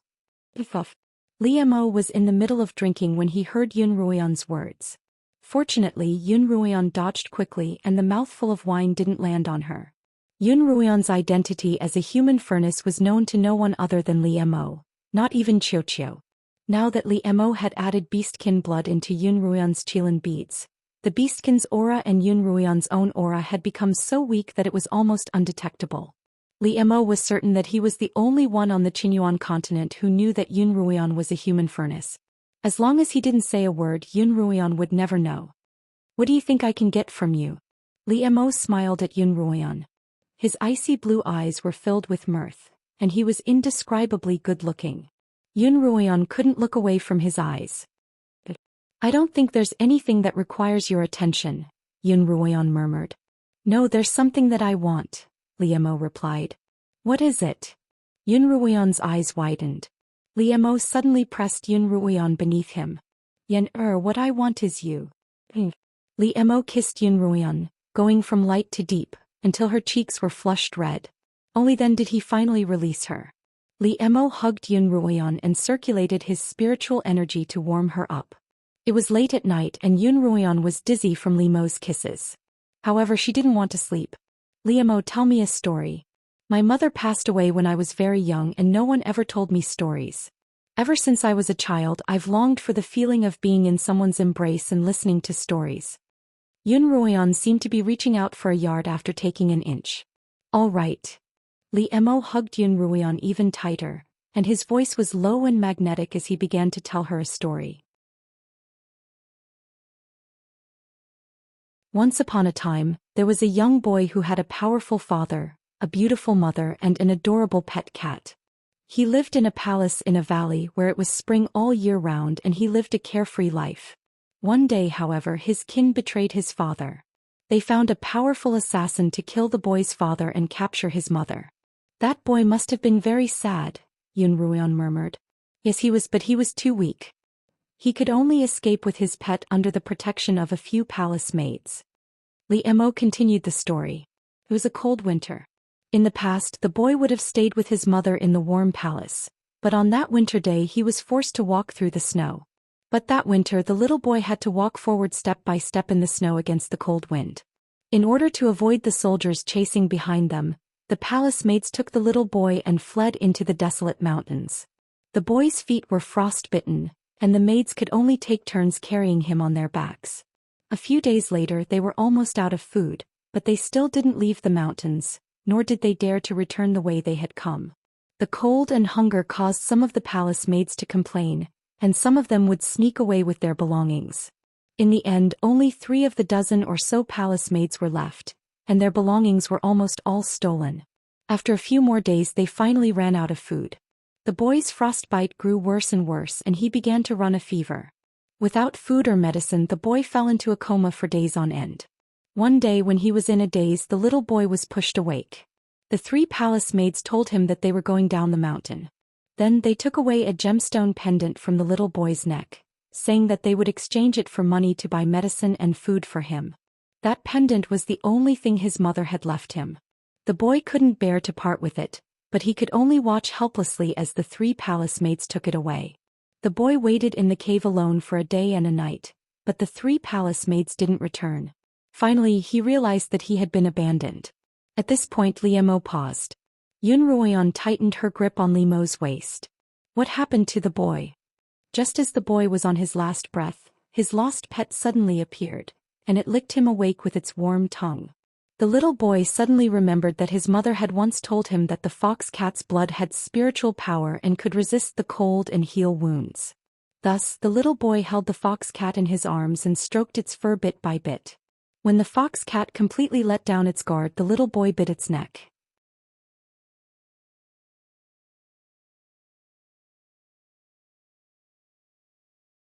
Chapter 177. Yun Ruoyan's breathing gradually steadied, and her hands around Lime's waist loosened. Liemo paused and looked down at Yun Ruoyan. She was small and curled up in his embrace, her long black hair mingling with his own. Liemo couldn't help but reach out and stroke her hair. Yun Ruoyan turned around in her sleep, her back facing Liemo. Liemo leaned against her back and murmured softly, "Don't ever turn your back on me. Don't ever turn your back on me." In the imperial palace, in an empty courtyard, there was an expensive lamp that was filled with night pearls. It emitted a faint white light, illuminating this empty room day and night. A red-robed Li Qianyuan was slumped on a soft couch in the middle of the room, a eunuch-like servant kneeling in front of him. "I don't want to waste my breath, so confess yourself," Li Qianyuan said as he admired his slender fingers. Fourth Imperial Prince. This lowly one has always followed the 4th Imperial Prince's request. "Every day I will come to Sweet Fragrance Garden to keep watch. All the items in the garden will also be maintained regularly." The palace servant knelt on the ground, his entire body trembling, his voice also trembling. "Servants, open the cupboard and take out the sandalwood box within," Li Qianyuan ordered lazily. 2 palace maids standing to the side opened the only wardrobe in the room and took out a sandalwood box from within. Li Qianyuan took the box and gently caressed the intricate carvings on its surface. "This box used to contain my mother's favorite dress, but it's empty now." Li Qianyuan slowly opened the box. "You said that you've been keeping vigil at night and maintaining it regularly, so where's this dress?" Your servant, I don't know." Cold sweat beaded the servant's forehead, but he didn't dare to wipe it away.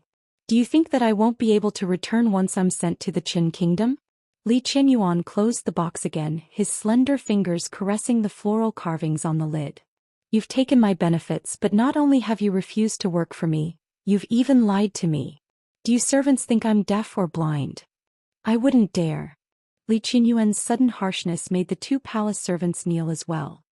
"This prince does not need a servant who is blind and full of lies." Li Qianyuan glanced coldly at the servant kneeling at his feet. "Chop off his hands, dig out his eyes and cut out his tongue. Throw him into the mass grave to fend for himself." "Yes, 4th Prince."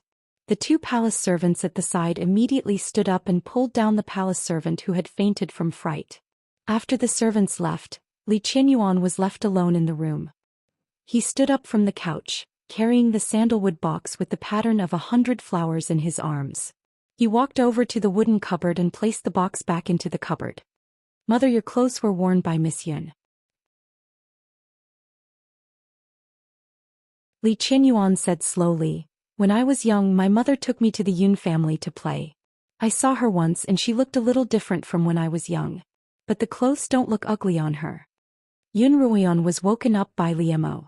By the time she opened her eyes, the sky was already beginning to brighten. Liemo had reverted back to his black-haired, black-robed form, and Yun Ruoyan felt a little dazed, as if the previous night had been nothing more than a dream. Let's go. Why are you spacing out again? Didn't you sleep well last night? Liemo smiled at the dazed Yun Ruoyan. I slept very well. Yun Ruoyan stretched out her hand and Liemo grabbed it and pulled her into his embrace. After sending Yun Ruoyan back to her rooms, Liemo left quietly without alerting anyone. Yun Ruoyan returned to her room and took a short nap. She groggily heard Yun Maxiao's voice coming from the courtyard. She got up and opened the door to her brother who was talking to Peony. Brother, I'm back. When did you get back? Yun Maxiao frowned. I came back a long time ago, Yun Ruoyan mumbled, rubbing her forehead. Yun Ruoyan knew what her brother was worried about. She was still young and talented, and Yun Maxiao was worried that she would regret giving herself to a man too early, or that she would be abandoned by him. When Yun Ruoyan was as ugly and weak as she was before, Yun Maxiao had hoped that she would find a man to settle down with, preferably one that he could control. That way he would be able to stand up for Yun Ruoyan when she was bullied. But now the situation had completely changed. Not only had Yun Ruoyan become more beautiful, but she was even more talented. If she continued cultivating like this, her future would be limitless. Yun Maxiao didn't want Yun Ruoyan to fall in love too early and delay her cultivation. Moreover, the other party was the slaughtering king Liemo, whom Yun Maxiao felt powerless against. Whenever Yun Maxiao imagined that he wouldn't be able to stand up for Yun Ruoyan if Liemo were to abandon her one day, Yun Maxiao couldn't help but feel suffocated. Ruoyan, you're leaving for Kongming Academy in 2 days. Yun Maxiao walked up to Yun Ruoyan and warned her sternly. I know, brother. Yun Ruoyan found that Liemo and Yun Maxiao were even more nervous than she was. She hadn't been nervous before, but now she was infected by their nervousness. I'm going into seclusion for the next 2 days. I won't be going anywhere, all right? Yun Ruoyan immediately begged when she saw that her brother was about to speak. Yun Maxiao looked at Yun Ruoyan helplessly. I'll be following father to the imperial court in the next 2 days, so I won't be able to keep an eye on you. I'll send you to Kongming Academy in 2 days. After Yun Maxiao left, Yun Ruoyan began to cultivate. She had to ensure that her spiritual vortex was full and that she had enough fire-attuned spiritual energy to deal with the upcoming trial. Once she started cultivating, time flew by and before she knew it, the sky had darkened.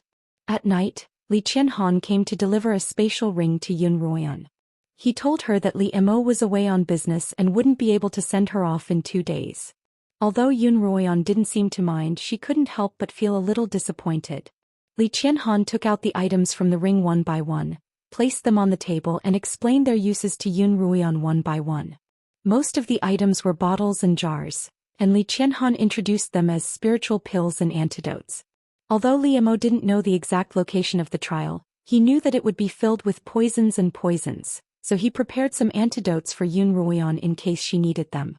Apart from the pills, there was also a dagger that could cut through metal.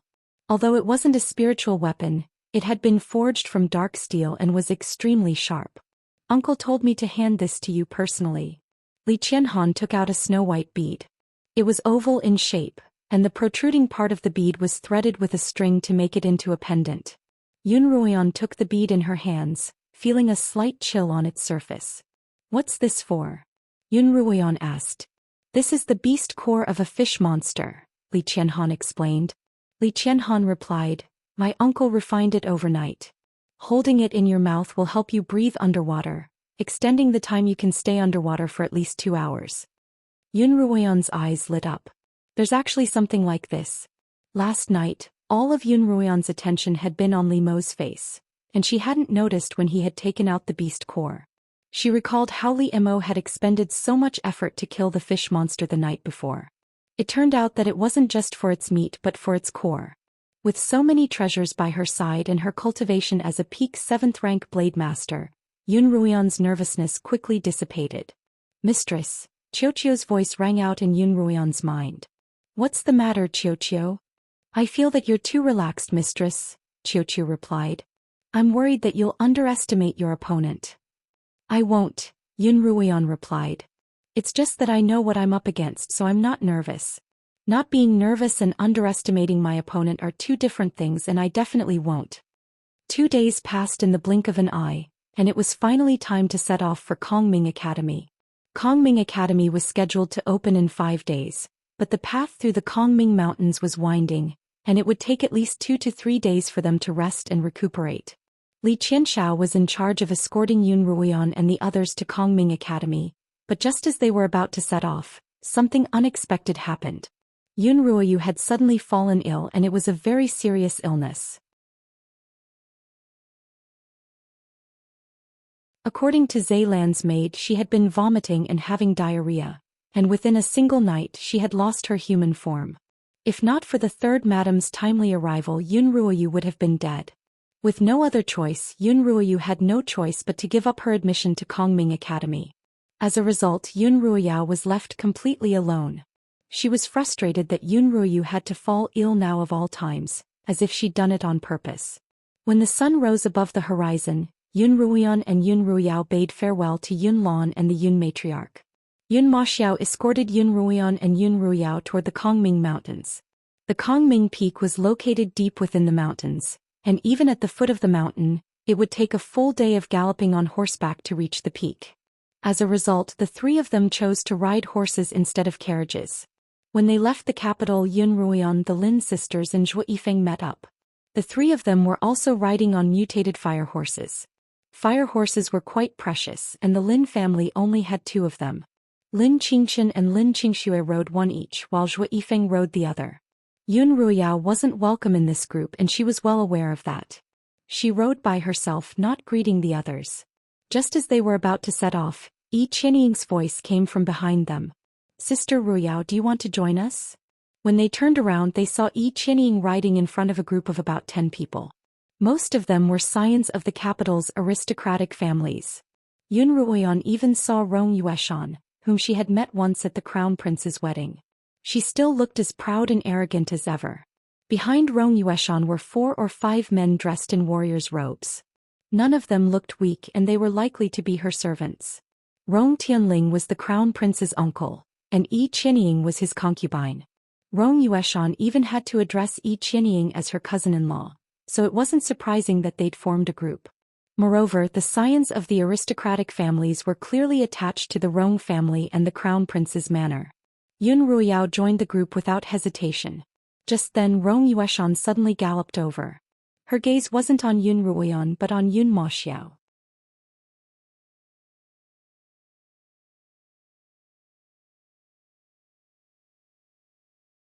Chapter 178. I heard you're trying to steal my brother's position.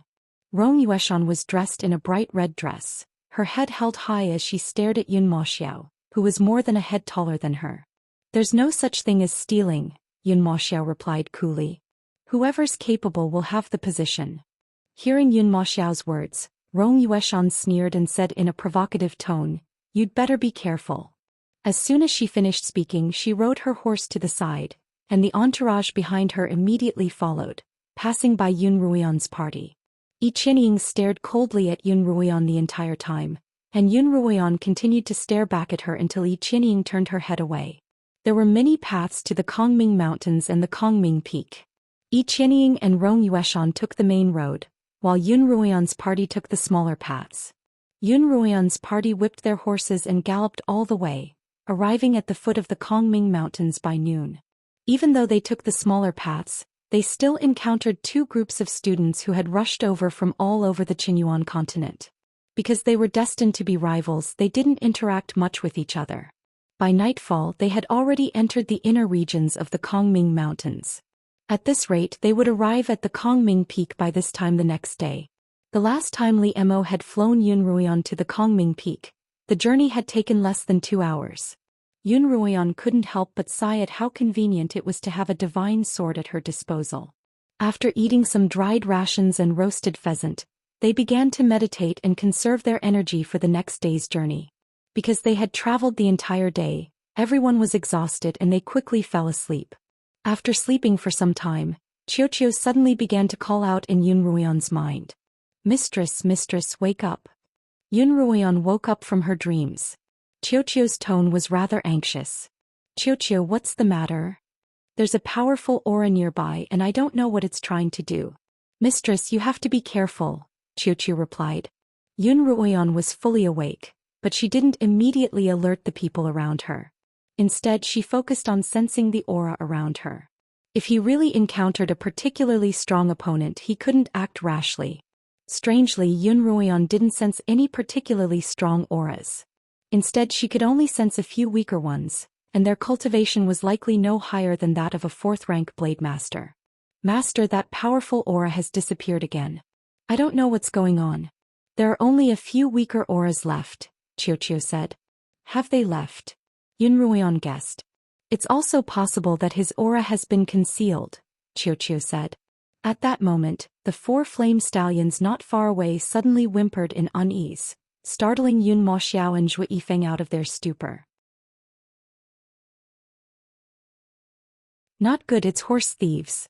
With a low grunt, Yun Moxiao sprinted towards where the horses were tied, with Zhou Yifeng following closely behind.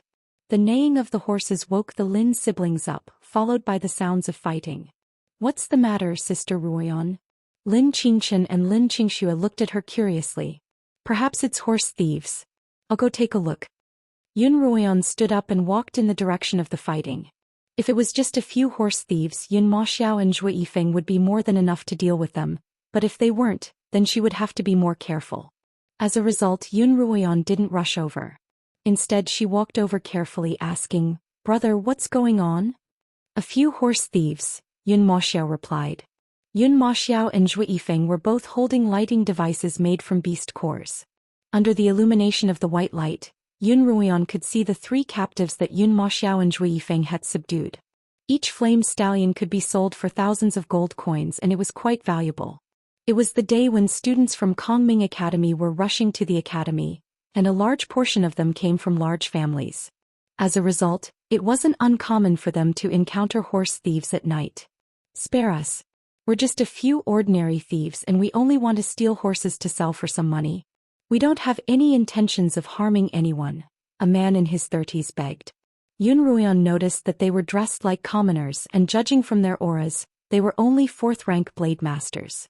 Generally speaking, a 4th-rank blade master in their 30s could only be considered an ordinary cultivator. On the Qinyuan continent, most guards or bailiffs were at least 5th-rank blade masters, and 4th-rank blade masters were only a little stronger than commoners. If they didn't have a special way of making a living, they could only do manual labor.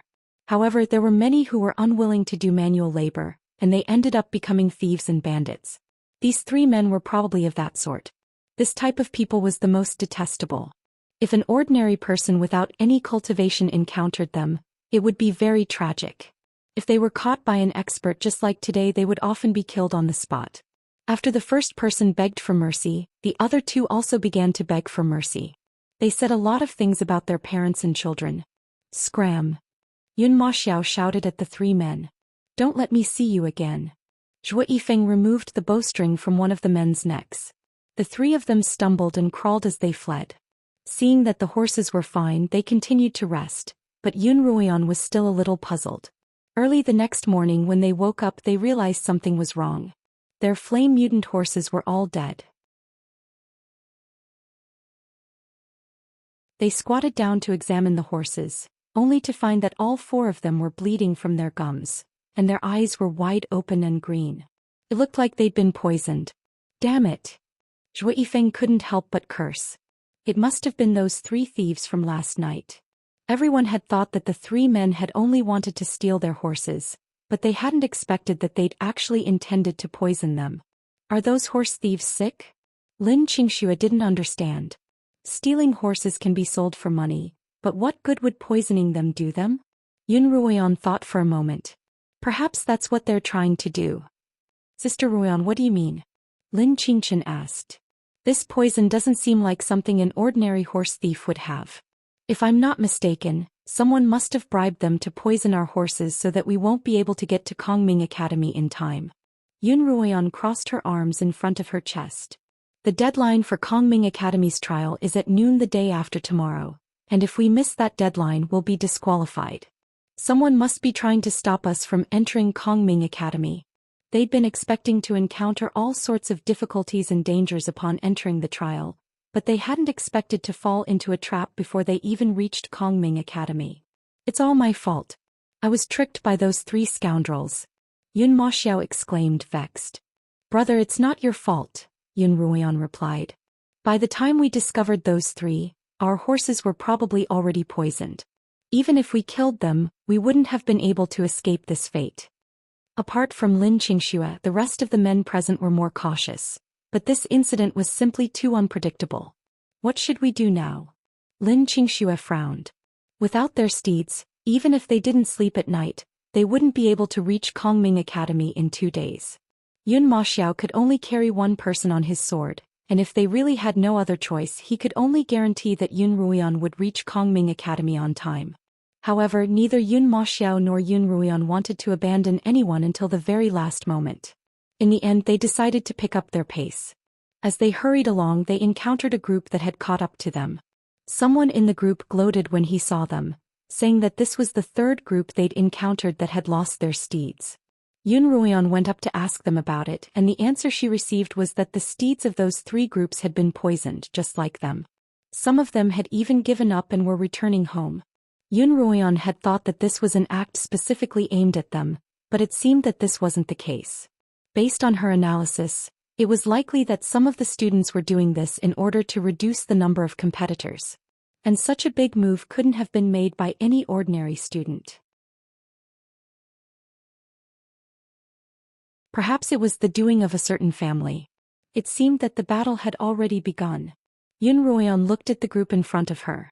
The 8 of them were dressed in the clothing of the Qin Kingdom.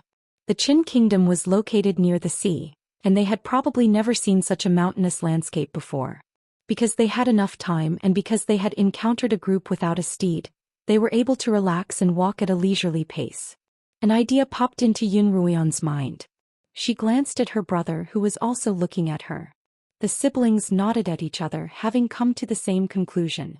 The group in front of them had about 7 or 8 people and 8 flaming steeds. If they could spare 4 steeds for them the problem would be solved. However, the 8 of them clearly wouldn't do so. After all, no one would look for opponents for themselves, and Yun Ruoyan's group's current predicament was exactly what they wanted to see. Yun Ruoyan's group followed behind the group unhurriedly, but they quickly aroused their vigilance. Brother, will the people behind us try to steal our steeds? A rough-looking youth asked the leader of the group. The leader was a rather handsome youth, slightly younger than Yun Ruoyan, and about the same age as Zhou Xian. If they're forced into a corner they might, the leader replied.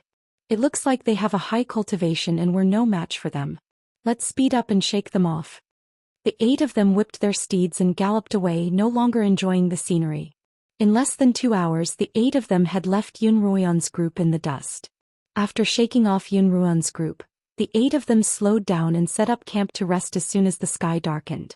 After eating and drinking their fill, the 8 of them began to talk about the wonderful life they were about to embark on at Kongming Academy, humming the songs of the Qin Kingdom as they drifted off to sleep. As time passed, the campfire slowly extinguished and the sound of snoring filled the air. Yun Ruoyan, Yun Maxiao, and Zhou Yifeng retracted their auras and hid in a thicket by the side of the campsite. Yun Ruoyan couldn't help but sigh. Those 8 sure are careless. Not only did they leave no one on night watch, but they even slept so soundly. Their cultivation isn't high either, so aren't they just sending themselves to their deaths? Of course, Yun Ruoyan's group wouldn't kill them for their steeds, but they could lie in wait for the 3 horse thieves to arrive and catch them before they poison them.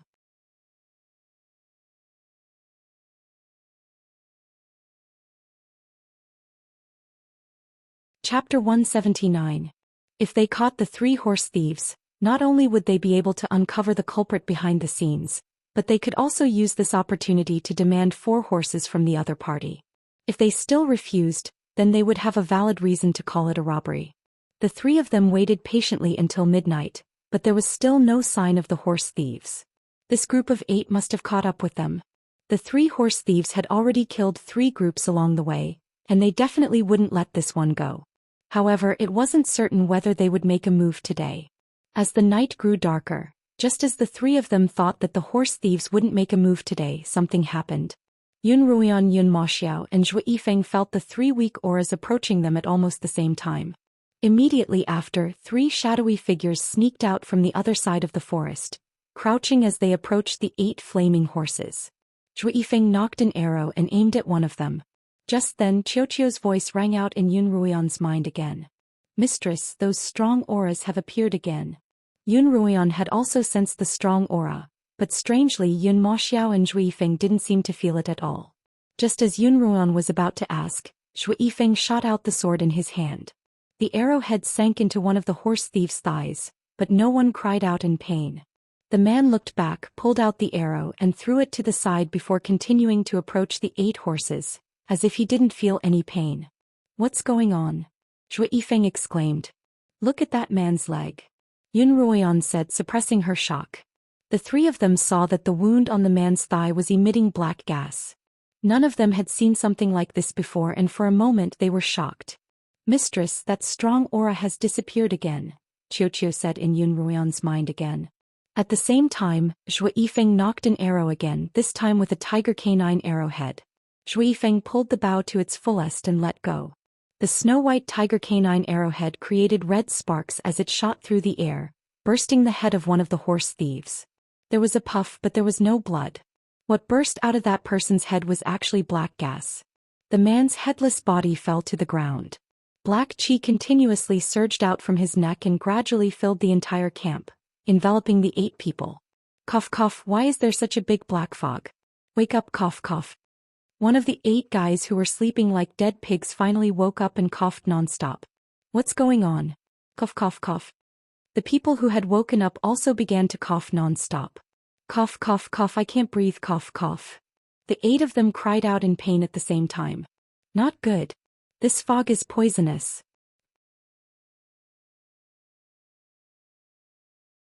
As soon as the 3 of them came into contact with the fog, they immediately retreated.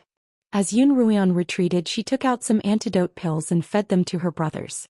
The 3 of them quickly returned to where they had set up camp, and with the 2 girls in tow, they sprinted in the opposite direction of the black fog. After running for about 15 minutes, they finally stopped to catch their breath. Lin Qingxue and Lin Qingchen didn't know what was going on, and had only been dragged along as they ran. Now that they finally had a chance to catch their breath, Lin Qingxue couldn't help but ask, "What's going on? I thought there weren't any beasts in the Kongming Mountains?" "It's not a beast, it's poisonous gas," Yun Ruian explained to the 2 girls what had just happened. Yun Ruian had never seen something like this before. Why would normal people keep emitting black gas? And that black gas was poisonous. Yun Ruian asked Qiuqiu in her mind, but before Qiuqiu could respond, Lin Qingchen continued, "I've read about a type of medicinal humanoid that's very similar to what you're describing." Lin Qingchen said that the medicinal humanoids looked no different from a normal person, but their minds were controlled by their master. Their master was also their creator, and their master would usually use them to poison others. If the medicinal humanoid was killed, it would release its poisonous gas and perish together with its victim. After Lin Qingchen's explanation, Qiuqiu added in Yun Ruian's mind that there was another type of medicinal humanoid, the demonic puppets. However, the demonic puppets had been sealed away 1,000 years ago, so Lin Qingchen's theory was more likely.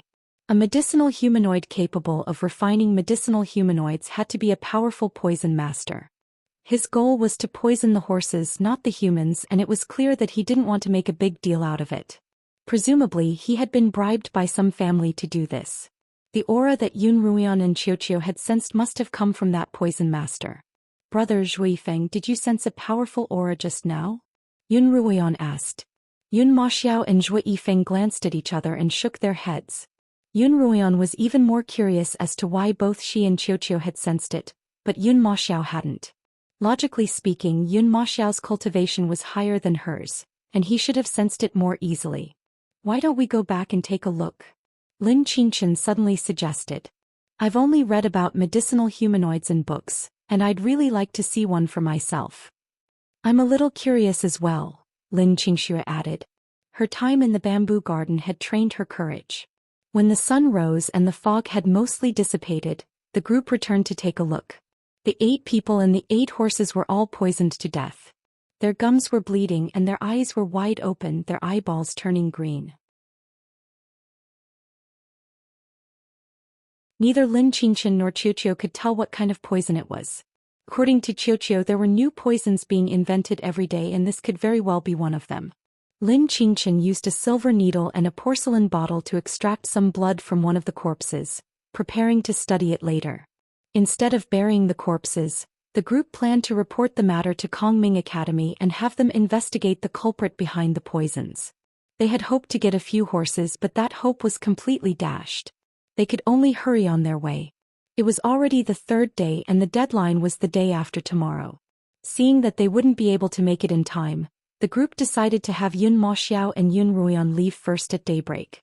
Although Yun Maxiao could fly on his sword, it was extremely taxing on his spiritual energy, and he would have to rest for the journey. The next day at the crack of dawn, the 2 of them prepared to leave. Just as Yun Maxiao activated his yellow sword, they heard the sound of a large group of horses galloping in the distance. The group looked at each other in surprise. If they really had no other choice, they would have to steal it. Yun Maxiao retracted his sword and the group stood in the middle of the road. The sound of hooves grew louder and louder, and before long, the group of horses appeared at a bend in the distant valley. Yun Ruoyan frowned because she saw 2 people she hated, Pei Zio and Wang Meng. How had the 2 of them gotten together? What was even more strange was that Wang Meng clearly hadn't participated in the imperial expedition. So why was he here? Was he here to send someone off just like Yun Maxiao? Wang Meng rode at the front of the group, clearly the leader of the group. Pei Zio followed behind him. Yun Ruoyan's gaze swept across the rest of the group. Other than Pei Zio, she didn't recognize anyone else. The Li Kingdom's and Yu Kingdom's clothing weren't very different, so she couldn't tell whether they were from the Yu Kingdom or the Li Kingdom. The sight of a dozen or so flaming horses galloping toward them was quite a sight. Yun Maxiao stood at the front of the group, Shui Yifeng knocked an arrow, and Yun Ruoyan prepared to summon the flying devil blade at a moment's notice. Although they had the advantage in numbers, in terms of strength Yun Ruoyan's group still had the upper hand. If the group of horses didn't stop, they would immediately attack. They wouldn't kill, but they wouldn't engage in battle. Instead, they would steal 4 horses and gallop away. Fortunately, Wang Meng saw Yun Ruoyan's group from afar and raised his hand, gesturing for the group to slow down. Before they reached them, the group stopped. Wang Meng urged his horse forward and looked at Yun Ruoyan. "Slaughtering King's consort, why aren't you on your way? What are you doing here?" "Don't call me Slaughtering King's consort." Yun Ruoyan looked up at Wang Meng. "I'm not yet. Young Master Wang, we were ambushed and all of our steeds were poisoned to death. We've been walking for 2 days now." Yun Ruoyan had already told Yun Maxiao about the duel, so Yun Maxiao knew who Wang Meng was. In fact, he had seen him at the Yuelu Villa's auction house. However, Wang Meng had never seen him before. "May I ask how I should address you, young master?" Wang Meng asked. "I'm Yun Maxiao, Yun Ruoyan's brother." Yun Maxiao introduced himself. "Ah, so you're the brother of the Slaughtering King, Miss Yun. Nice to meet you." Wang Meng immediately cupped his fists. If not for the fact that Yun Ruoyan had already mentioned him to him, Yun Maxiao wouldn't have found him annoying. Yun Maxiao cupped his fists in return. "If we continue walking without a horse, I'm afraid we won't be able to make it to Kongming Academy's trial in time. May I borrow 3 horses from you, young Master Wang?" "Why not?" Wang Meng replied straightforwardly. Yun Ruoyan and the others didn't expect Wang Meng to agree without hesitation. While they were still in a daze, Wang Meng had already ordered his men to allocate 4 flaming steeds for Yun Ruoyan and the others. "Thank you." Yun Maxiao and the others cupped their fists in thanks, then mounted their steeds and set off with Wang Meng's party. Because time was of the essence, the party didn't waste any more time and immediately set off in the direction of Kongming Academy. At noon, they ate their rations on horseback, and after another afternoon of galloping, they only stopped to set up camp and rest when night fell. Yun Ruoyan and the others set up a campfire and rested by the side. Pei Zio had finally stopped clinging to Yun Ruoyan as much as before, but his gaze still landed on her from time to time. Yun Ruoyan simply ignored him. Right now Yun Ruoyan was focused on Wang Meng. Why was he here?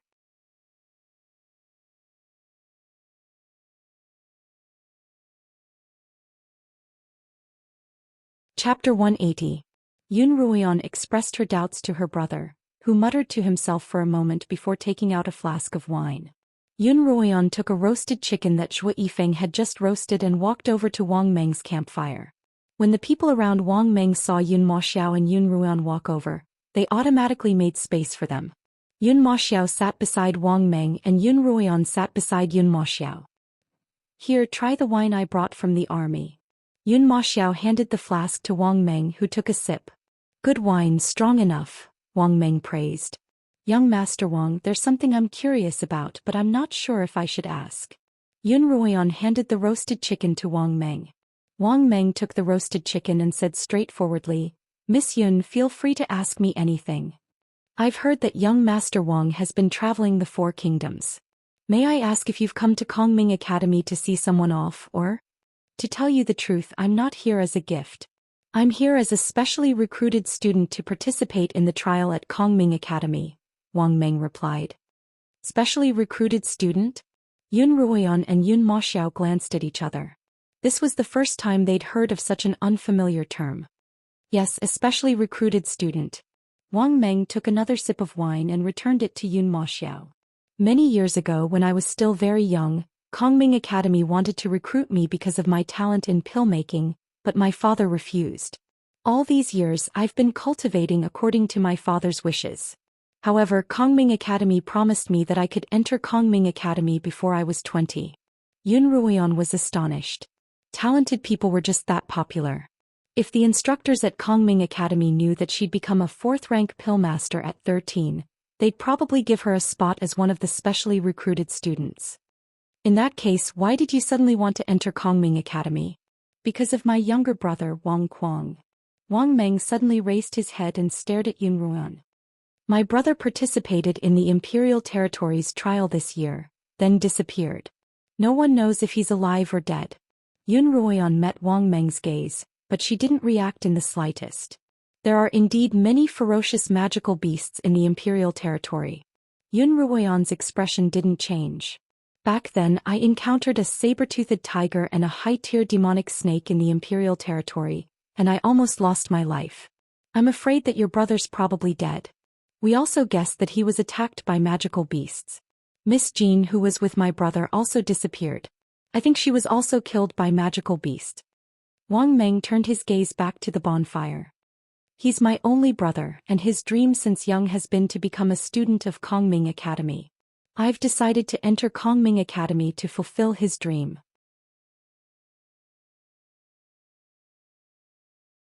Yun Ruoyan also turned her gaze back to the bonfire, no longer speaking. Yun Maxiao stood up and patted Yun Ruoyan's shoulder. "It's getting late and we still have a long way to go tomorrow. Let's go back and rest." Yun Ruoyan stood up and so did Wang Meng, but he stood in front of Yun Ruoyan. "Miss Yun, did you see my brother Wang Kuang and Miss Jean Fei in the Imperial Territory at the time?" Yun Ruoyan looked at Wang Meng's face, which bore some resemblance to Wang Kuang's. "I don't think so, but there were too many people at the time. Even if I did, I don't remember." "My condolences," Yun Ruoyan murmured as she walked past Wang Meng. Wang Meng looked at Yun Ruoyan's departing figure and slowly frowned. Jean Fei, or hadn't revealed the full name of Wang Kuang's killer, only the 2 words Yun Ruoyan. From this, Wang Meng deduced that the killer was likely a member of the Yun family's Ruo generation. The only members of the Yun family's Ruo generation were Yun Ruoyan, Yun Ruoyao, and Yun Ruoyu. Wang Meng's goal in participating in this trial was to find out which of these 3 was Wang Kuang's true killer. Yun Ruoyan hadn't panicked in the slightest under Wang Meng's probing, so Wang Meng's suspicions of her had lessened. As for who the killer was, he would have to test them one by one to find out. The next day at dawn, the party of 20 or so set off. Riding at top speed, they finally arrived at the foot of the Kongming mountain peak in the evening. The last time Liemo had brought Yun Ruoyan to view the Kongming peak from afar, Yun Ruoyan's impression of it had been that it was a sharp sword piercing the heavens. But now, as Yun Ruoyan stood at the foot of the mountain and looked up, all she could see were strange rocks and strange trees. She couldn't see the direction of the peak at all, and she couldn't help but feel as if she had been born on this mountain. The closer they got to the Kongming peak, the steeper the path became. In the end, they had no choice but to dismount and walk along the rocky path. By the time they reached the end of the path, there was no more path. Just as they were wondering what was going on, a voice came from above. At the foot of the mountain, are those students here to participate in the trial? The voice was clear and distant, as if it were coming from far away, but also as if it were right beside their ears. Look over there. Yun Maxiao motioned for Yun Ruian to look up. In midair there was a green sword aura, and standing atop it was a man dressed in white. Because they were too far away, Yun Ruian couldn't see the man's face, nor could she determine his age. However, his voice didn't sound old. Yes, senior, we are indeed students from the academy who have come to participate in the trial, Wang Meng replied loudly. How many of you are there? The man asked. Yun Maxiao was here to send them off, and he wasn't allowed to ascend the mountain.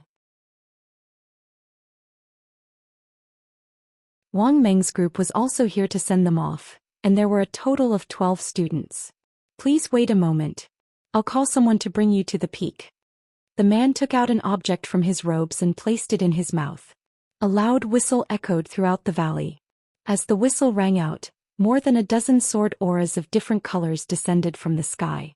Men and women stood atop the sword auras, their white robes fluttering in the wind. As the crowd stared in shock, more than a dozen white-robed immortals descended in front of them, standing in an orderly row. The man who had been speaking in midair also slowly descended in front of them. Only then did Yun Ruian get a good look at him. He looked to be in his 20s. His hair was as black as ink and his face was as smooth as jade. His eyebrows were long and his eyes shone like stars.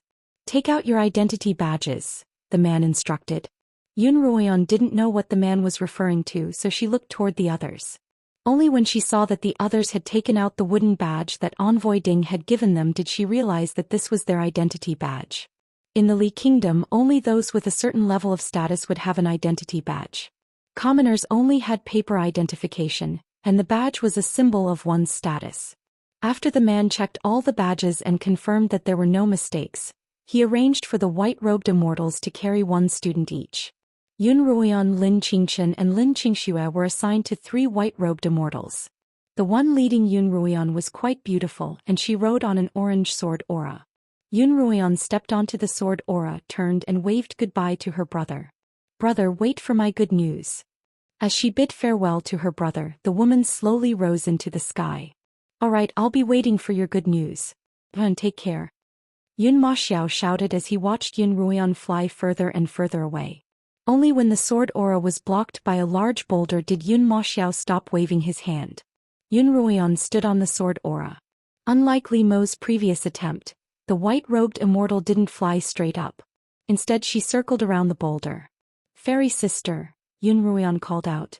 I'm not a fairy, the woman smiled. I'm your senior sister, so you can call me Senior Shui Yun. Senior Shui Yun, Yun Ruian smiled back.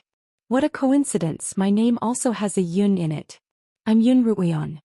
Shui Yun saw that Yun Ruian was young and had a sweet smile on her face. She quite liked this young girl, so she chatted with her as she rode on her sword. Then I'm not the only one who's coincidental. Shui Yun turned to look at Yun Ruian. Everyone in our generation has a Yun in their name. Our eldest senior brother is Ling Yun, our second senior brother is Qin Yun, and our third senior sister is Han Yun. From Shui Yun, Yun Ruian found out that the man who had checked their badges was her eldest senior brother Ling Yun. There were 30 disciples in her generation and Shui Yun was ranked 15th. Close your eyes, we're about to enter the clouds, Shui Yun reminded Yun Ruian. Although Yun Ruian didn't know why she had to close her eyes, she did as she was told. The last time Li Mo had brought her here, he hadn't told her to close her eyes. Why did she have to close her eyes this time? After closing her eyes, she could only feel a chilly air around her. Beneath her eyelids, she could sense that her surroundings had darkened. Not long after, Yun Ruian suddenly felt the warmth of the sun shining on her body, and her vision brightened. Senior Shui Yun, can I open my eyes now? Yun Ruian asked. Yes, Shui Yun replied. With Shui Yun's permission, Yun Ruian slowly opened her eyes. Although she had already seen Kongming Academy before, she was still stunned by the sight before her. More than 100 buildings of various sizes, high and low, were scattered on the peak of the mountain. The roofs of the buildings were made of a material similar to colored glaze, which glowed with a golden light under the sunlight. It was very beautiful. Because they were high up, Yun Ruian felt that the sky was clearer, the air fresher, and even the sun seemed brighter. At this moment the sun was sitting above the clouds, its golden red rays spreading across the sea of clouds. It was breathtakingly beautiful. It's so beautiful here, like a fairyland. Yun Ruian couldn't help but sigh. It's even more beautiful when it snows in the winter, Shui Yun instructed. Stand still, I'm about to land in the plaza. Shui Yun flew past the roofs of the buildings before finally landing in a large plaza at the center of Kongming Academy. As soon as Yun Ruian's feet touched the ground of the plaza, the deep, distant tolling of a bell rang out, one after another, as if it had come from the heavens themselves. Yun Ruian looked around her and finally found the source of the bell, the tall tower that Li Mo had brought her to.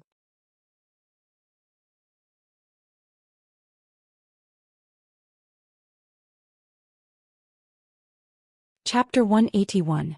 The 12 of them landed on the plaza one by one, and Shui Yun and a white-robed man led them to their quarters. Although the man was quite good-looking, he had a stern expression, and Yun Ruian heard Shui Yun call him Junior Mo Yun. Perhaps because he didn't like to smile, Yun Ruian felt that Mo Yun was older than Shui Yun. Yun Ruian, Lin Qingchen and Lin Qingxue were led west by Shui Yun to the women's quarters, while Zhu Yifeng and Wang Meng were led south by Mo Yun to the men's quarters. The plaza was rather elevated, so Yun Ruian's group followed Shui Yun out of the plaza, passing through several stone paths and gardens filled with exotic flowers and plants before finally entering a courtyard meant for the women. As soon as they entered the courtyard, Yun Ruian saw Yi Qianying and Rong Yueshan surrounded by a group of people who seemed to be discussing something. When they noticed that someone had entered the courtyard, they all turned to look at Yun Ruian's group. As soon as Yun Ruian met the two of them, she looked away indifferently and surveyed the courtyard. The courtyard was very large and the rooms were arranged in rows. Yun Ruian estimated that there were at least a dozen rooms and most of the doors were closed. For some reason, less than half of the students on the list have arrived this year. Shui Yun brought Yun Ruian's group to a room on the southern side and opened the door. Senior Shui Yun, there's something we'd like to report, Yun Ruian said. Shui Yun opened the door and turned to Yun Ruian. What do you have to report? As soon as they entered the room, Yun Ruian told Shui Yun about their encounter with the horse thieves. Shui Yun frowned and looked at Yun Ruian sternly. Is this true? Of course it's true, Lin Qingxue replied. We saw it with our own eyes. If not for the fact that our horses were poisoned, we would have arrived 2 days ago. Senior sister, we wouldn't speak carelessly, Lin Qingchen added. The students who didn't arrive in time must have had their steeds poisoned as well, so they couldn't make it in time. This matter is very important, so please report it as soon as possible, senior sister. Right, rest for now. I'll report it right away. Shui Yun turned and left. There were 3 beds in the room. The 3 of them tidied up a little and lay down to rest. After several days of riding and walking, the 3 of them were very tired. Yun Ruian really wanted to take a bath, but it seemed that this wish wouldn't be fulfilled anytime soon, so she could only give up on it. When it was dark, someone came to deliver food. The food was pushed in a wooden cart. It was simple steamed buns, porridge and side dishes. Everyone lined up in the yard and each person received a portion. She didn't see Yi Qianying or Rong Yueshan at the table, so they must have brought their own meals. Usually after dinner she would begin cultivating. However, since they would be entering the trial tomorrow afternoon, Lin Qingxue looked a little nervous. Although Lin Qingchen didn't show it, it was clear that she too was nervous. In order to ease the tension, Yun Ruian began to tease them. After a while, the 3 of them began to feel sleepy. Just as they were about to turn off the lights and go to sleep, Shui Yun knocked on her door, saying that someone wanted to see her. Yun Ruian followed Shui Yun to a side courtyard. When she entered, she raised her head and saw a white-haired, spirited old man sitting at the head of the table. Beside him stood a white-robed man, her senior brother Ling Yun. To the left and right of the old man sat a total of 6 people, white-robed men and 3 white-robed women. Yun Ruian could tell that they were all around 30 years of age and were likely instructors. Shui Yun introduced them to their master, Zhou Xian, who was in charge of the recruitment of the new students. On either side of him were Shui Yun's uncle masters, the future instructors of the new students. The main reason for calling Yun Ruoyan over was to ask about the horse thieves. In the evening after Shui Yun had reported the matter, Ling Yun had personally flown on his sword to investigate the situation. Indeed, he had found quite a few groups whose steeds had been poisoned to death. By this time, Kongming Academy had already sent a group of students to welcome Yun Ruoyan, and they had called her over to ask her about the details of the matter. Yun Ruoyan recounted everything she had seen and heard, including how they had discovered the horse thieves and the strange situation that had occurred after they had killed them. Yun Ruoyan only recounted what she had seen and heard, not mentioning their suspicions about the horse thieves. As Zhou Xian and the others listened to Yun Ruoyan's account, their already solemn expressions became even more solemn. Yun Ruoyan heard them mention the medicinal man and the apothecary, but she only lowered her head in silence. After she was done, Zhou Xian instructed Shui Yun to send Yun Ruoyan back to her quarters. The night passed without incident. The next morning after breakfast, the three of them began their final cultivation session, ensuring that they would be in peak condition for the upcoming trial. It was that busybody in that room who made the report, giving us so many opponents for no reason. Suddenly a voice came from outside. Yun Ruoyan didn't recognize the voice. "Miss Li, my cousin is living in that house. What happened?" Yi Qianying's voice came from outside the house. "Didn't we encounter a few groups that lost their mounts along the way?" Miss Li asked. "Yes, what about it?" Yi Qianying asked. "For the sake of showing off, that cousin of yours ran over to report this situation. In the end, the academy sent people on flying swords, and in one night they brought over 10 students over. We suddenly had a few dozen more competitors." The Li family's young miss said unhappily. Most of the students who had arrived at Kongming Academy had encountered groups whose mounts had been stolen, but in order to reduce the number of competitors, none of them had reported the matter to the higher-ups. Yun Ruoyan's actions this time had undoubtedly become the first bird to stick out. "My cousin has always loved to be in the limelight. When she was at home, she loved to show off in front of the elders. I didn't expect that she still couldn't change this bad habit after coming here. I really can't help it. We can't let her get away with it. Sooner or later we'll have to teach her a lesson." Miss Li didn't sound like a kind person. When Lin Qingxue heard this, she abruptly stood up from her bed. "Qingxue, sit down," Yun Ruoyan called out. "Sister Ruoyan, they're purposely saying this for you to hear. If we don't go out, they'll think we're easy to bully." Lin Qingxue had a fiery temper, and she couldn't stand people barking at her doorstep. "Then they're just two rabid dogs." Yun Ruoyan didn't even open her eyes. "As long as they keep barking, they'll be fine. But this Miss Li is a little strange." When she had reported to Shui Yun, there hadn't been anyone else present, and when Shui Yun had come to find her last night, no one had seen her. How could this Miss Li have known that she was the one who had reported the matter? There was only one possibility. One of the Li family's spies had been present yesterday.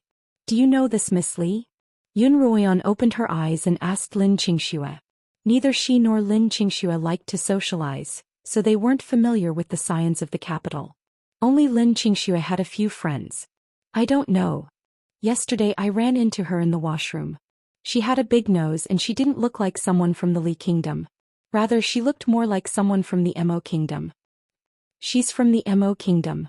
This was out of Yun Ruoyan's expectations. When it was almost noon, the bell in the plaza rang once more, and someone came to inform everyone to gather in the plaza. 2 hours later, more than 100 students had gathered in the plaza. Yun Ruoyan, Lin Qingxue, and Lin Qingxue stood in one of the groups. Yun Ruoyan saw Zhou Yifeng from afar and waved him over, pulling him into her group. Once everyone had gathered, Zhou Xian stood on the dais and began to announce the rules of the trial. "Only 20 students will be allowed to pass this trial." When Zhou Xian announced this, there was an uproar in the plaza. "Why are there so few students this time? I don't know what's going on, but they've always recruited at least 30 students in the past. Could it be because there are so few students this time?"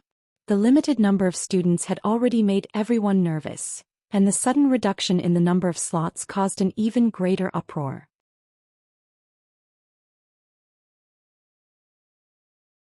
Fewer students meant that the competition would be fiercer, and the discussion was filled with dissatisfaction. Hand over all of your storage items and spiritual weapons of 5th rank and above. When Zhou Xian announced this, the uproar in the plaza grew even louder. Why do we have to hand over our storage items?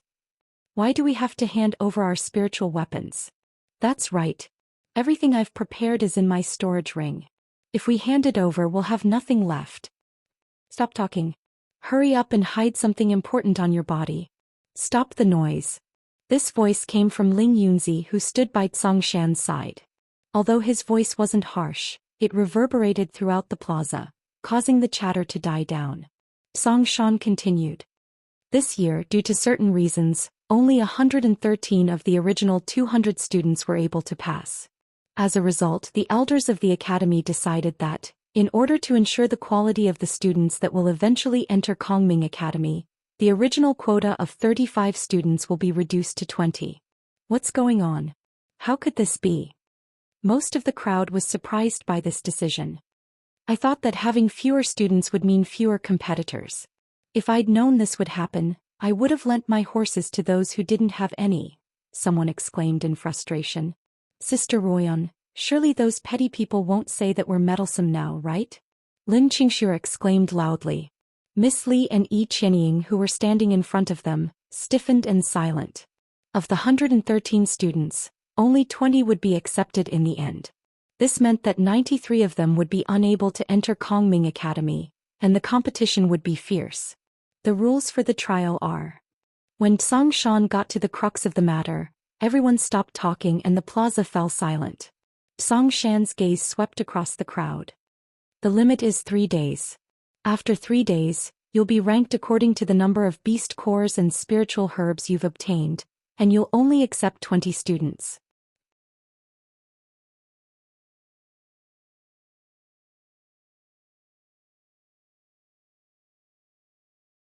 Chapter 182. Those who didn't pass the trial had 2 options. They could leave immediately or they could remain in Kongming Academy as an outer court student. Becoming an outer court student meant that one would cultivate and do odd jobs on their own, waiting for an opportunity to participate in the trial 3 years later. Of course, the prerequisite was that one had to survive the trial. Neither the imperial territory nor the Kongming trial guaranteed one's life. Now open the trial. Following Zhou Xian's command, the 6 instructors behind him stood in 2 rows, simultaneously extending their hands to release their spiritual energy. The spiritual energy gathered in their palms, gradually forming 2 glowing doors. This was the spatial teleportation array door, and this array door led to the trial grounds. The students lined up according to the instructions and entered the doors. Shui Yun and Mo Yun stood by the 2 doors, collecting the students' storage items and spiritual weapons. As the students complained, they had no choice but to hand over their belongings. After handing over their belongings, they would receive a steel sword and a storage pouch. Miss Li, who was walking in front of Yun Royan, had wanted to take advantage of the situation, but Shui Yun had pulled her out with a mirror that could detect spiritual energy. Miss Li had hidden a high-grade spiritual pill on her, and when the mirror shone on her, a white light flashed. Zhou Yifeng's tiger canine arrowhead had just reached the 5th rank, and he had barely passed the trial. Lin Qingqian's sword and Lin Qingxua's daggers weren't spiritual weapons, so they didn't have to be handed over. However, Li Mo's storage ring and Lin Qingqian's storage pouch would have to be handed over. Yun Ruoyan took out a steel dagger from her storage ring and tucked it into her trousers, then took out a few antidotes and spiritual pills, stuffing them into her bracelet. She was betting that Shui Yun's mirror wouldn't be able to detect her bracelet. Hand over the spirit weapons in your possession. Meanwhile, Mo Yun suddenly spoke in a stern voice, and it drew the attention of everyone in the surroundings. This is the Pei family's heirloom, the cloud-piercing spear. Pei Zio held the spear, which had shrunk to the size of a flute, unwilling to hand it over. You have 2 choices: hand over your spiritual weapon and enter the trial, or leave Kongming Academy with it. Mo Yun's attitude was even more unyielding. Brother Pei, please hand it over. Kongming Academy will definitely take good care of your family heirloom. Wang Meng, who was standing behind Pei Zio, said as he handed over the 2 yellow jade pendants and a storage ring to Mo Yun. Then he took the items and walked into the array door. Pei Zio had no choice but to hand over the cloud-shattering spear and follow behind Wang Meng. On the other side, Zhou Yifeng walked in front of Yun Ruoyan with his bow and arrows.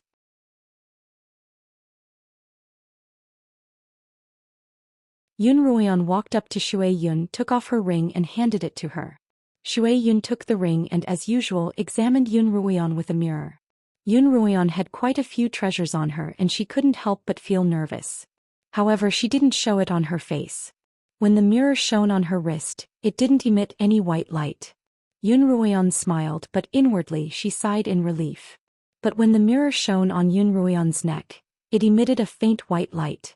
Only then did Yun Ruoyan remember that she was wearing a fish pearl on her neck. Just as Yun Ruoyan was about to take it off, Shui Yun said, "This isn't a weapon, nor is it a spiritual herb. Just keep it." Yun Ruoyan nodded gratefully at Shui Yun, then took her sword and storage pouch and walked into the array door. Yun Ruoyan felt a blinding white light flash past her and she subconsciously closed her eyes. When the white light disappeared and she opened her eyes again, she was greeted by a completely different scene. Yun Ruoyan had thought that the trial would be like the imperial territory with a deep forest and a valley, but to her surprise she was greeted by a vast expanse of yellow sand.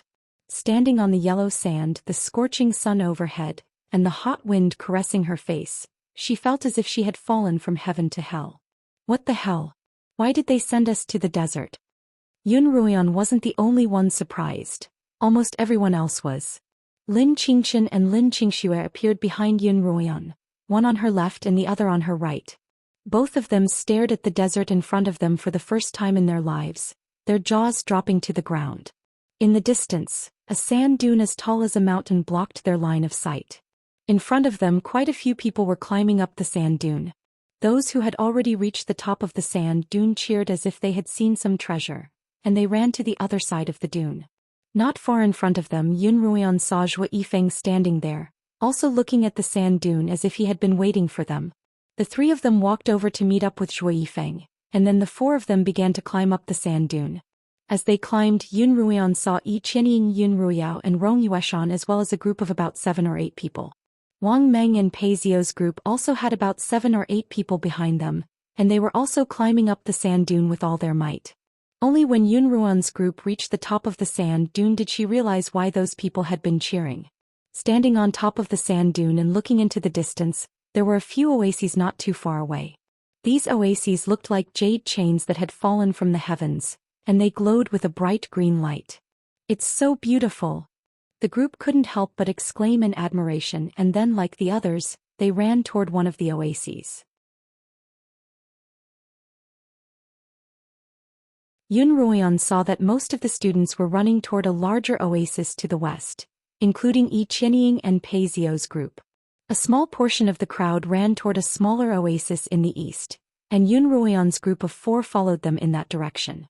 Not long after, the 4 of them entered the oasis. The trees in the oasis were ones that they had never seen before, and the fruits on the trees were also ones that they had never seen before. The 4 of them looked around curiously, and then they heard cheers and the sound of water splashing from deep within the oasis. Yun Ruoyan's group continued in the direction of the sounds, and after passing through the forest, their eyes suddenly opened up. What appeared in front of them was a large emerald lake. By the lakeside there were about a dozen students playing with water.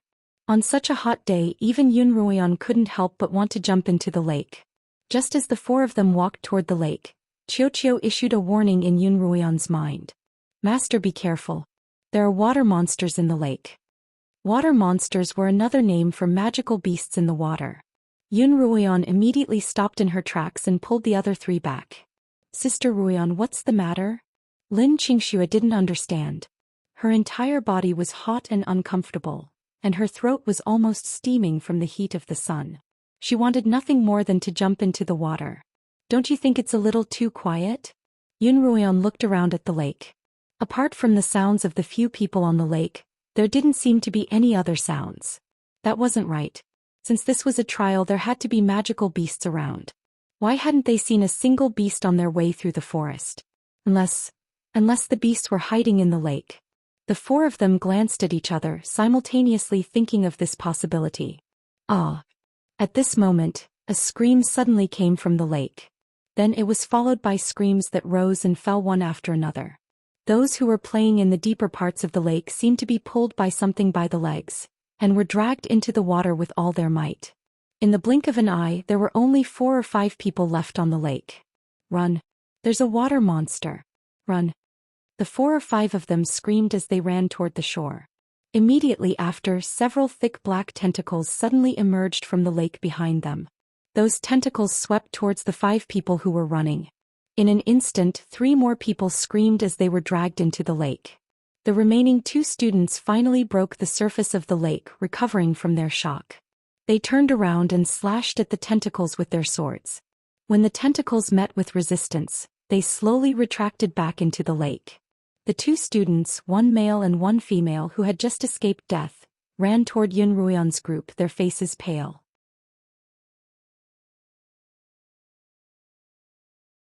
Yun Ruoyan had never seen either of them before, but the girl had an aquiline nose and an exotic charm. Lin Qingxue told Yun Ruoyan that she was the Miss Li from the Li family who had been standing in front of their room, and Yun Ruoyan confirmed that she was from the Mo kingdom. The 2 of them ran all the way to the back of Yun Ruoyan's group before stopping, panting heavily. "I didn't expect there to be a water monster from the Qin kingdom here," the male student who Yun Ruoyan didn't recognize said as he panted. "You're from the Qin kingdom?" Yun Ruoyan asked. "Do you recognize that water monster?" The Qin kingdom was located close to the Eastern Sea, and there were many large water monsters in the waters. "Yes, I'm from the Qin kingdom," the male student replied, his voice trembling. "That's a deep-sea water monster called the 8-clawed evil spirit. I didn't expect it to appear in such a small lake and in the middle of a desert at that." The male student was clearly shocked by the sight of a deep-sea water monster. "That water monster is too frightening. Let's go to another oasis," Miss Li suggested. The Mo kingdom was located on an inland plain, and even magical beasts were rare here. She had been scared witless by the 8-clawed evil spirit. "Yes," the Qin kingdom student agreed. The man from the Qin kingdom agreed. "The 8-legged evil spirit has a strong sense of territory. This entire oasis should be its territory, and it will not allow others to invade its territory. Let's go to another oasis and take a look." The 2 of them didn't wait for Yun Ruoyan's group to respond before running into the forest. "Sister Ruan, what should we do now? Should we stay or leave?" Lin Qingxue and Lin Qingchen looked toward Yun Ruoyan. Zhou Yifeng's bright eyes were focused on the lake. "If we lure it out, how confident are you that you'll be able to kill it?" Yun Ruoyan wasn't in a hurry to answer Lin Qingxue and Lin Qingchen's questions. Instead, she looked at Zhou Yifeng.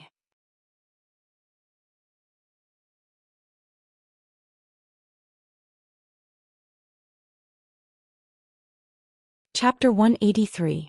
"I'll have to see its true form before I can be sure," Zhou Yifeng replied.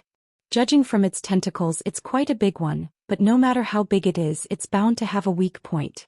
As long as we can find its weak point, it's not impossible to kill it with a single arrow." Back in the imperial territory, Yun Ruoyan had been able to kill the saber-toothed tiger by finding its weak point. "Really, Brother Zhou? Can we really kill it with a single arrow?" Lin Qingchen looked at Zhou Yifeng reverently. Her fear of the beast had mostly dissipated. Actually, Yun Ruoyan didn't think that this so-called 8-legged evil spirit was particularly frightening, because she could sense that its cultivation wasn't very high. The only reason it had managed to kill so many people at once was because it had ambushed them all, and because everyone had been so frightened by its appearance that they had completely forgotten to fight. Even after being caught by the tentacles, they hadn't taken any effective measures to save themselves, only screaming and running away. Most of these disciples from the 4 nations were able to successfully pass through the imperial secret territory because they relied on the powerful spirit weapons of their clans. Not many of them were truly capable. This was also why Kongming Academy had such a strict quota of students, as well as the spiritual weapons of those who entered the trial. Kongming Academy wasn't that easy to sneak into. Since there's a magical beast in our oasis, the other oases won't be so peaceful either, Yun Ruoyan replied. "We only have 3 days and we won't gain anything by running around like this. As long as we work together, I'm confident that we'll be able to kill this evil spirit." The other 3 agreed with Yun Ruoyan's words. By then the sky had already darkened and they couldn't move at night due to poor visibility. Thus, they decided to start the operation the next day. Only when they had some free time did they sit down and check the contents of their storage pouches. All of them took out the contents of their pouches and found that there was almost no difference between them. They each had 2 bottles of pills. Lin Qingchen sniffed them and said that one was for external injuries, while the other was for internal injuries. They were just ordinary spiritual pills, nothing special about them. Then each of them had a map.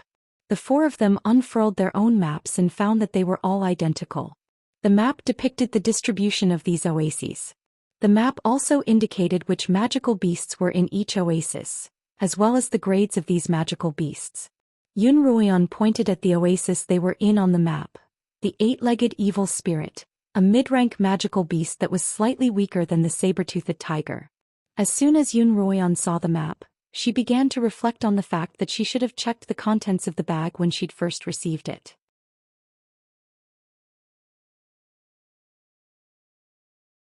If not for Qiuqiu's reminder, wouldn't they have also rushed into the lake? Although they wouldn't die in the mouth of the water monster, they would put themselves and the people around them in danger. As for those people, if they hadn't rushed into the oasis in a hurry and had seen the map in the bag, they wouldn't have died in the stomach of the water monster. In a place like this, carelessness could cost one his life. In addition to the map and elixirs, there were also illumination tools inlaid with glowing stones in the storage bag. They took out the tools and sat together to analyze the map. There were a total of 8 oases marked on the map, and the highest-ranked magical beast in each oasis was also marked. The distance between each oasis was about 1 kilometer, and the oasis they were in was the smallest of them all. The beasts there were also the lowest ranked. One of the larger oases was marked with the name of a snowfield ape, which puzzled them a little. Aren't snowfield apes supposed to live in a world of ice and snow? Why would they appear in a desert oasis? Lin Qingxia asked curiously. None of them could think of an answer to this question, so they set it aside for the time being. In 3 days' time they could only kill 1 such beast a day, so they could at most kill 3 in 3 days. Beasts that they didn't understand or that were too powerful could be ignored for the time being. The group decided that the next day Yun Ruoyan, Lin Qingxia, and Zhou Yifeng would lure the 8-legged evil spirit out, and Zhou Yifeng would kill it from afar. After the discussion, the group began to rest. Zhou Yifeng would keep watch for the first half of the night, and Yun Ruoyan would keep watch for the second half. At the same time, in the larger oasis next to Yun Ruoyan's, Yi Qianying, Wang Meng, and the others were attacked by magical beasts as soon as they entered. Those beasts were a group of 20 red-furred spiders, each half as tall as a grown man. Although they looked frightening, they were all low-rank magical beasts. Anyone who was at least a 4th-rank blade master could put up a fight against them. Given that Yi Qianying and Wang Meng had the advantage in numbers, it didn't take much effort for them to kill all of the spiders. Because they were low-rank magical beasts, the group didn't gain anything from killing them. As the sky gradually darkened, everyone arrived at the lakeside. The 2 teams split up and rested in 2 different areas. Yi Qianying and the others had also found a map in their storage pouches, and they were huddled together to analyze it. The oasis they were in was very large, and there were low-rank, mid-rank, and high-rank beasts in it. With their cultivation and the help they had, it wouldn't be a problem for them to deal with a few mid-rank beasts, but they weren't completely confident in dealing with high-rank ones. Why don't we go kill some mid-rank beasts first and collect some cores?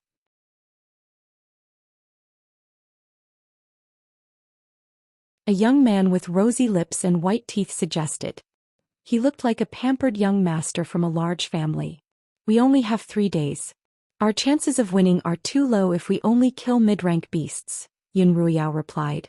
With so many of us, we can go kill the higher-rank beasts. That's too risky, the pampered young master added. In fact, there were quite a few young masters and misses like him in the group. Most of them were 5th-rank blade masters, and although their cultivation wasn't low, they had spent most of their time training in their family academies and had little actual combat experience. That's right, we've only just arrived here and we don't know anything about the situation here. Let's start with the easy part first, the other young masters and misses agreed. Yun Ruoyao was eager to win. She frowned at Yi Qianying and Rong Yueshan, only to find that Yi Qianying was absent-mindedly looking at the other group. She followed Yi Qianying's gaze and saw Pei Zio. Why can't she let go of a man who doesn't want her? She's hopeless. Yun Ruoyao thought disdainfully. Miss Rong, what do you think? Yun Ruyao turned to Rong Yueshan.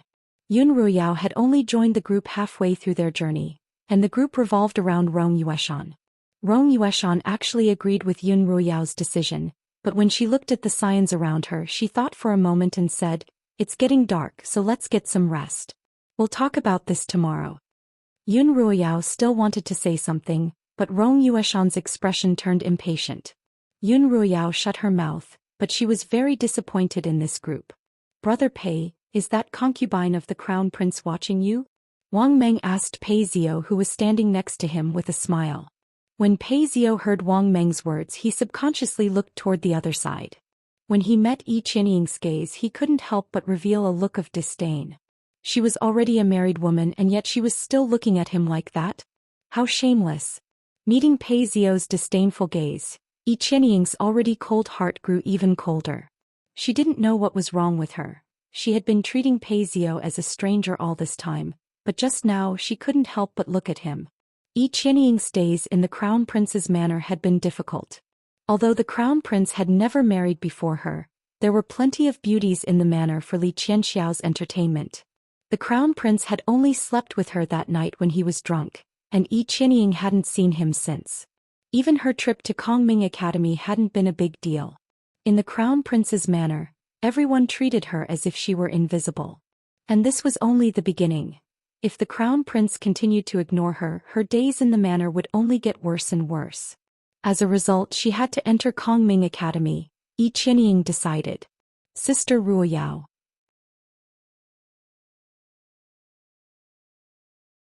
Yi Qianying pulled the sullen Yun Ruoyao to the side. "The people in this group are too weak, and if there's too many of us, we won't be able to get much beast cores. Why don't we leave this group and go on our own?" Yun Ruoyao was very much in favor of her suggestion. "Miss Yun, concubine of the Crown Prince." Just as Yi Qianying and Yun Ruoyao were talking, Wang Meng's voice came from afar. "Young Master Wang, is something the matter?" Although Yun Ruoyao recognized Wang Meng, she wasn't familiar with him. "There's something I'd like to discuss with the two of you." Wang Meng walked up to the two of them. "Please speak, young Master Wang," Yun Ruoyao replied. "The group I'm currently in doesn't have many members and it's difficult for us to accomplish anything big together. Young Master Pei, I'd like to form a group with the two of you to hunt high-rank beasts. What do you think?" Of course, Yun Ruoyao was more than happy to hear this, but she still put on a reserved expression. "Young Master Wang, please allow me and my sister some time to think about it. We'll give you an answer tomorrow." Wang Meng nodded, then returned to his group. Wang Meng's goal in entering the trial this time was to avenge his brother Wang Kuang, not to enter Kongming Academy. At the start he'd already tested Yun Ruoyao, but she didn't seem too suspicious. Now he wanted to test Yun Ruoyao and Yi Qianying. When Jean Fei-er had died she'd only mentioned the three Yun sisters, but Wang Meng felt that Yi Qianying had been with them, and that she might have been involved as well. As long as she was involved in his brother's death he wouldn't let her off the hook.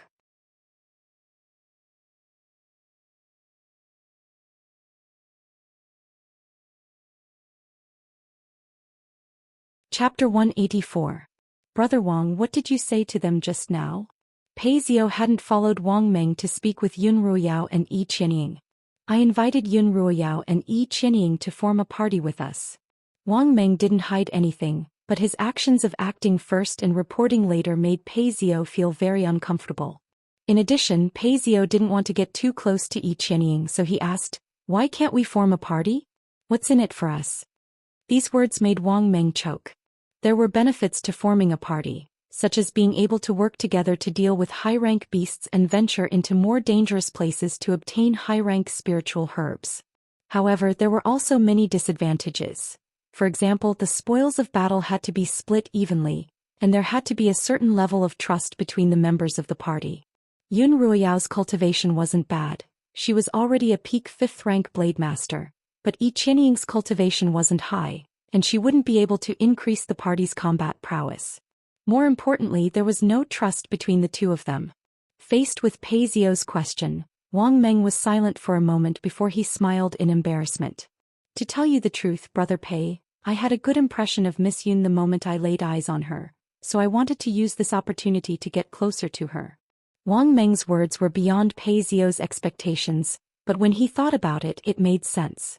Although Wang Meng and Yun Ruiyao didn't have much interaction before, if they stood together, they would be a perfect match, and their statuses weren't that different. I originally only wanted to bring the eldest daughter of the Yun family, but Miss Yi, who just married the crown prince, has already formed a team with her, so I had no choice but to bring her, Wang Meng explained. He could tell that Pei Zhou didn't like Yi Qianying. I didn't expect you to be such a flirtatious person, Brother Wang. Pei Zhou and Wang Kuang had hung out together before, but he hadn't had much interaction with a genius like Wang Kuang. It was his father, Pei Yingxiong, who had found out that Wang Meng was going to enter Kongming Academy's trial, and had specially prepared a generous gift to ask Wang Meng to take care of him. In Pei Zhou's mind, Wang Meng had always been someone who focused solely on pill-making and didn't care much for anything else. Unexpectedly, he had developed a favorable impression of Yun Ruiyao. To be honest, I'm not a womanizer. But I do have a soft spot for Miss Yun. I hope Brother Pei can fulfill my wish. Wang Meng said politely. Wang Meng was such a genius that even Pei Zhou's father had to call him brother. Now that he was addressing Pei Zhou as Brother Pei, Pei Zhou was naturally embarrassed to reject his request, so he nodded and agreed. Although Wang Meng's invitation hadn't been directly accepted by Yun Ruiyao and Yi Qianying, he was a very good judge of character. He could tell from the start that Yun Ruiyao was someone with ambitions. On the other hand, the opposing team was clearly trash. They couldn't satisfy Yun Ruiyao's ambitions. All Wang Meng had to do was wait for Yun Ruiyao and Yi Qianying's good news the next day. As Zhou Yifeng stood guard, the three of them quickly fell asleep. Not long after Yun Ruiyan fell asleep, Zhou Yifeng's voice sounded by her ear. Wake up, wake up. The monster's trying to ambush us. Zhou Yifeng's voice was low and anxious. Yun Ruiyan immediately woke up. Following Zhou Yifeng's gaze, Yun Ruiyan saw a few tentacles sticking out of the lake's surface. The tentacles were slowly reaching towards the place where they were sitting. It seemed like they were planning to launch a night attack. Yun Ruiyan hurriedly woke the Lin sisters up. By the time the two of them woke up, the tentacles were already right in front of them. When Lin Qingshui saw those thick, black and sticky tentacles, she almost cried out. Yun Ruiyan quickly covered her mouth, motioning for her not to make a sound. The four of them took out their weapons and crouched in place, holding their breaths and trying their best not to make a sound. The surface of the lake was calm, and the eight-horned evil spirit's true form was nowhere to be seen. However, those tentacles seemed to have eyes of their own, and they reached toward the four of them with unerring accuracy. Chop! When the tentacles reached in front of Yun Ruiyan and the others, Yun Ruiyan shouted, "Stop!" The four of them swung their weapons at the tentacle closest to them. Yun Ruiyan chopped down with her sword, cutting off a section of the tentacle. At the same time, the other three also chopped off a section of their own tentacle. The thick tentacles were slashed and the severed limbs writhed on the sand. At the same time, the eight-legged evil spirit let out a muffled howl due to the pain, and the surface of the water bubbled as if it was boiling. Yun Ruiyan stabbed the writhing tentacle with her sword. The eight-horned evil spirit was clearly enraged, and its remaining tentacles lashed out at Yun Ruiyan like whips. Yun Ruiyan dodged backward, and Lin Qingshui and Lin Qingchen immediately rushed over to help. Zhou Yifeng, on the other hand, retreated to the back and knocked an arrow. As soon as the evil spirit's head popped out of the water, he would shoot it. However, the eight-horned evil spirit didn't reveal its head. Instead, it continued to fight Yun Ruiyan's group with its tentacles. The tentacles couldn't be killed and they were extremely long. What Yun Ruiyan's group managed to cut off was only a drop in the ocean, and apart from causing it some pain, they didn't do much damage. What Yun Ruiyan's group didn't expect was that the eight-horned evil spirit was such a cunning beast. While Yun Ruiyan's group was discussing how to deal with it, it had overheard them underwater. As a result, it had attempted to ambush them at night. However, it was clear that Yun Ruiyan's group was far more cautious than the group in the afternoon. Not only did the eight-horned evil spirit fail in its ambush, but it was also beaten up badly by them. Because it was so cautious, it didn't reveal its head at all. In the end, it was chased by Yun Ruiyan's group and forced back into the water. Qingshui, don't chase after it. Yun Ruiyan immediately called out when she saw that Lin Qingchen was about to dive into the water.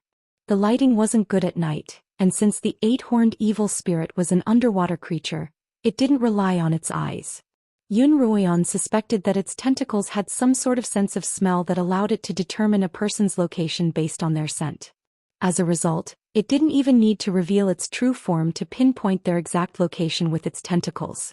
If they chased it into the water at night, it would obstruct their line of sight, which would be very disadvantageous. As a result, Yun Ruoyan's group didn't chase after it. Instead, they continued to wait for daybreak. They put away their weapons and walked back from the lake.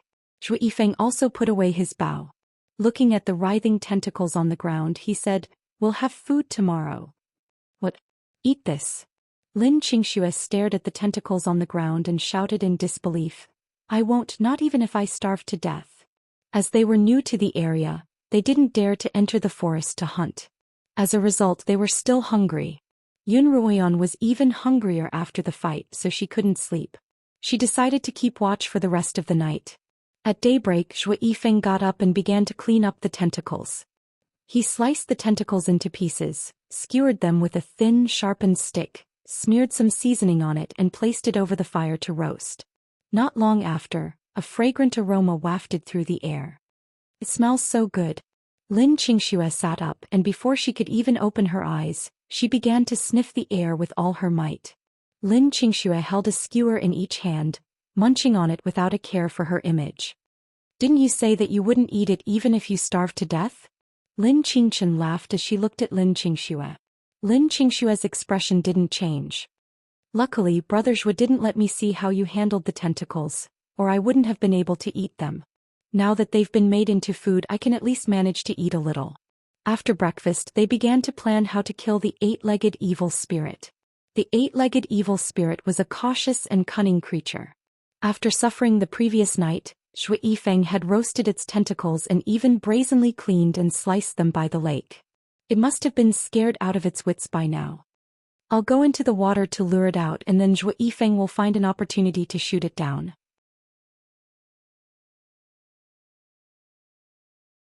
Back in the Imperial territory, she had dared to fight the saber-toothed tiger as a 4th-rank blade master. Now that she was a 7th-rank blade master, she naturally wouldn't be afraid of the evil spirit. Given her current strength, even if she couldn't kill it on her own, she wouldn't let it threaten her safety. "Sister Ruoyan." Lin Qingchen and Lin Qingxue called out at the same time. Although the eight-legged evil spirit isn't a high-rank magical beast, it's underwater. No matter how good you are at swimming, you'll still need to breathe. It'll be very dangerous for you to go down like this. Lin Qingxue blurted out all of her worries in one fell swoop. Lin Qingchen and Zhou Yifeng frowned and nodded, clearly worried about the same thing. "Don't worry, since I'm doing this, I'm sure I can do it." Yun Ruoyan smiled faintly.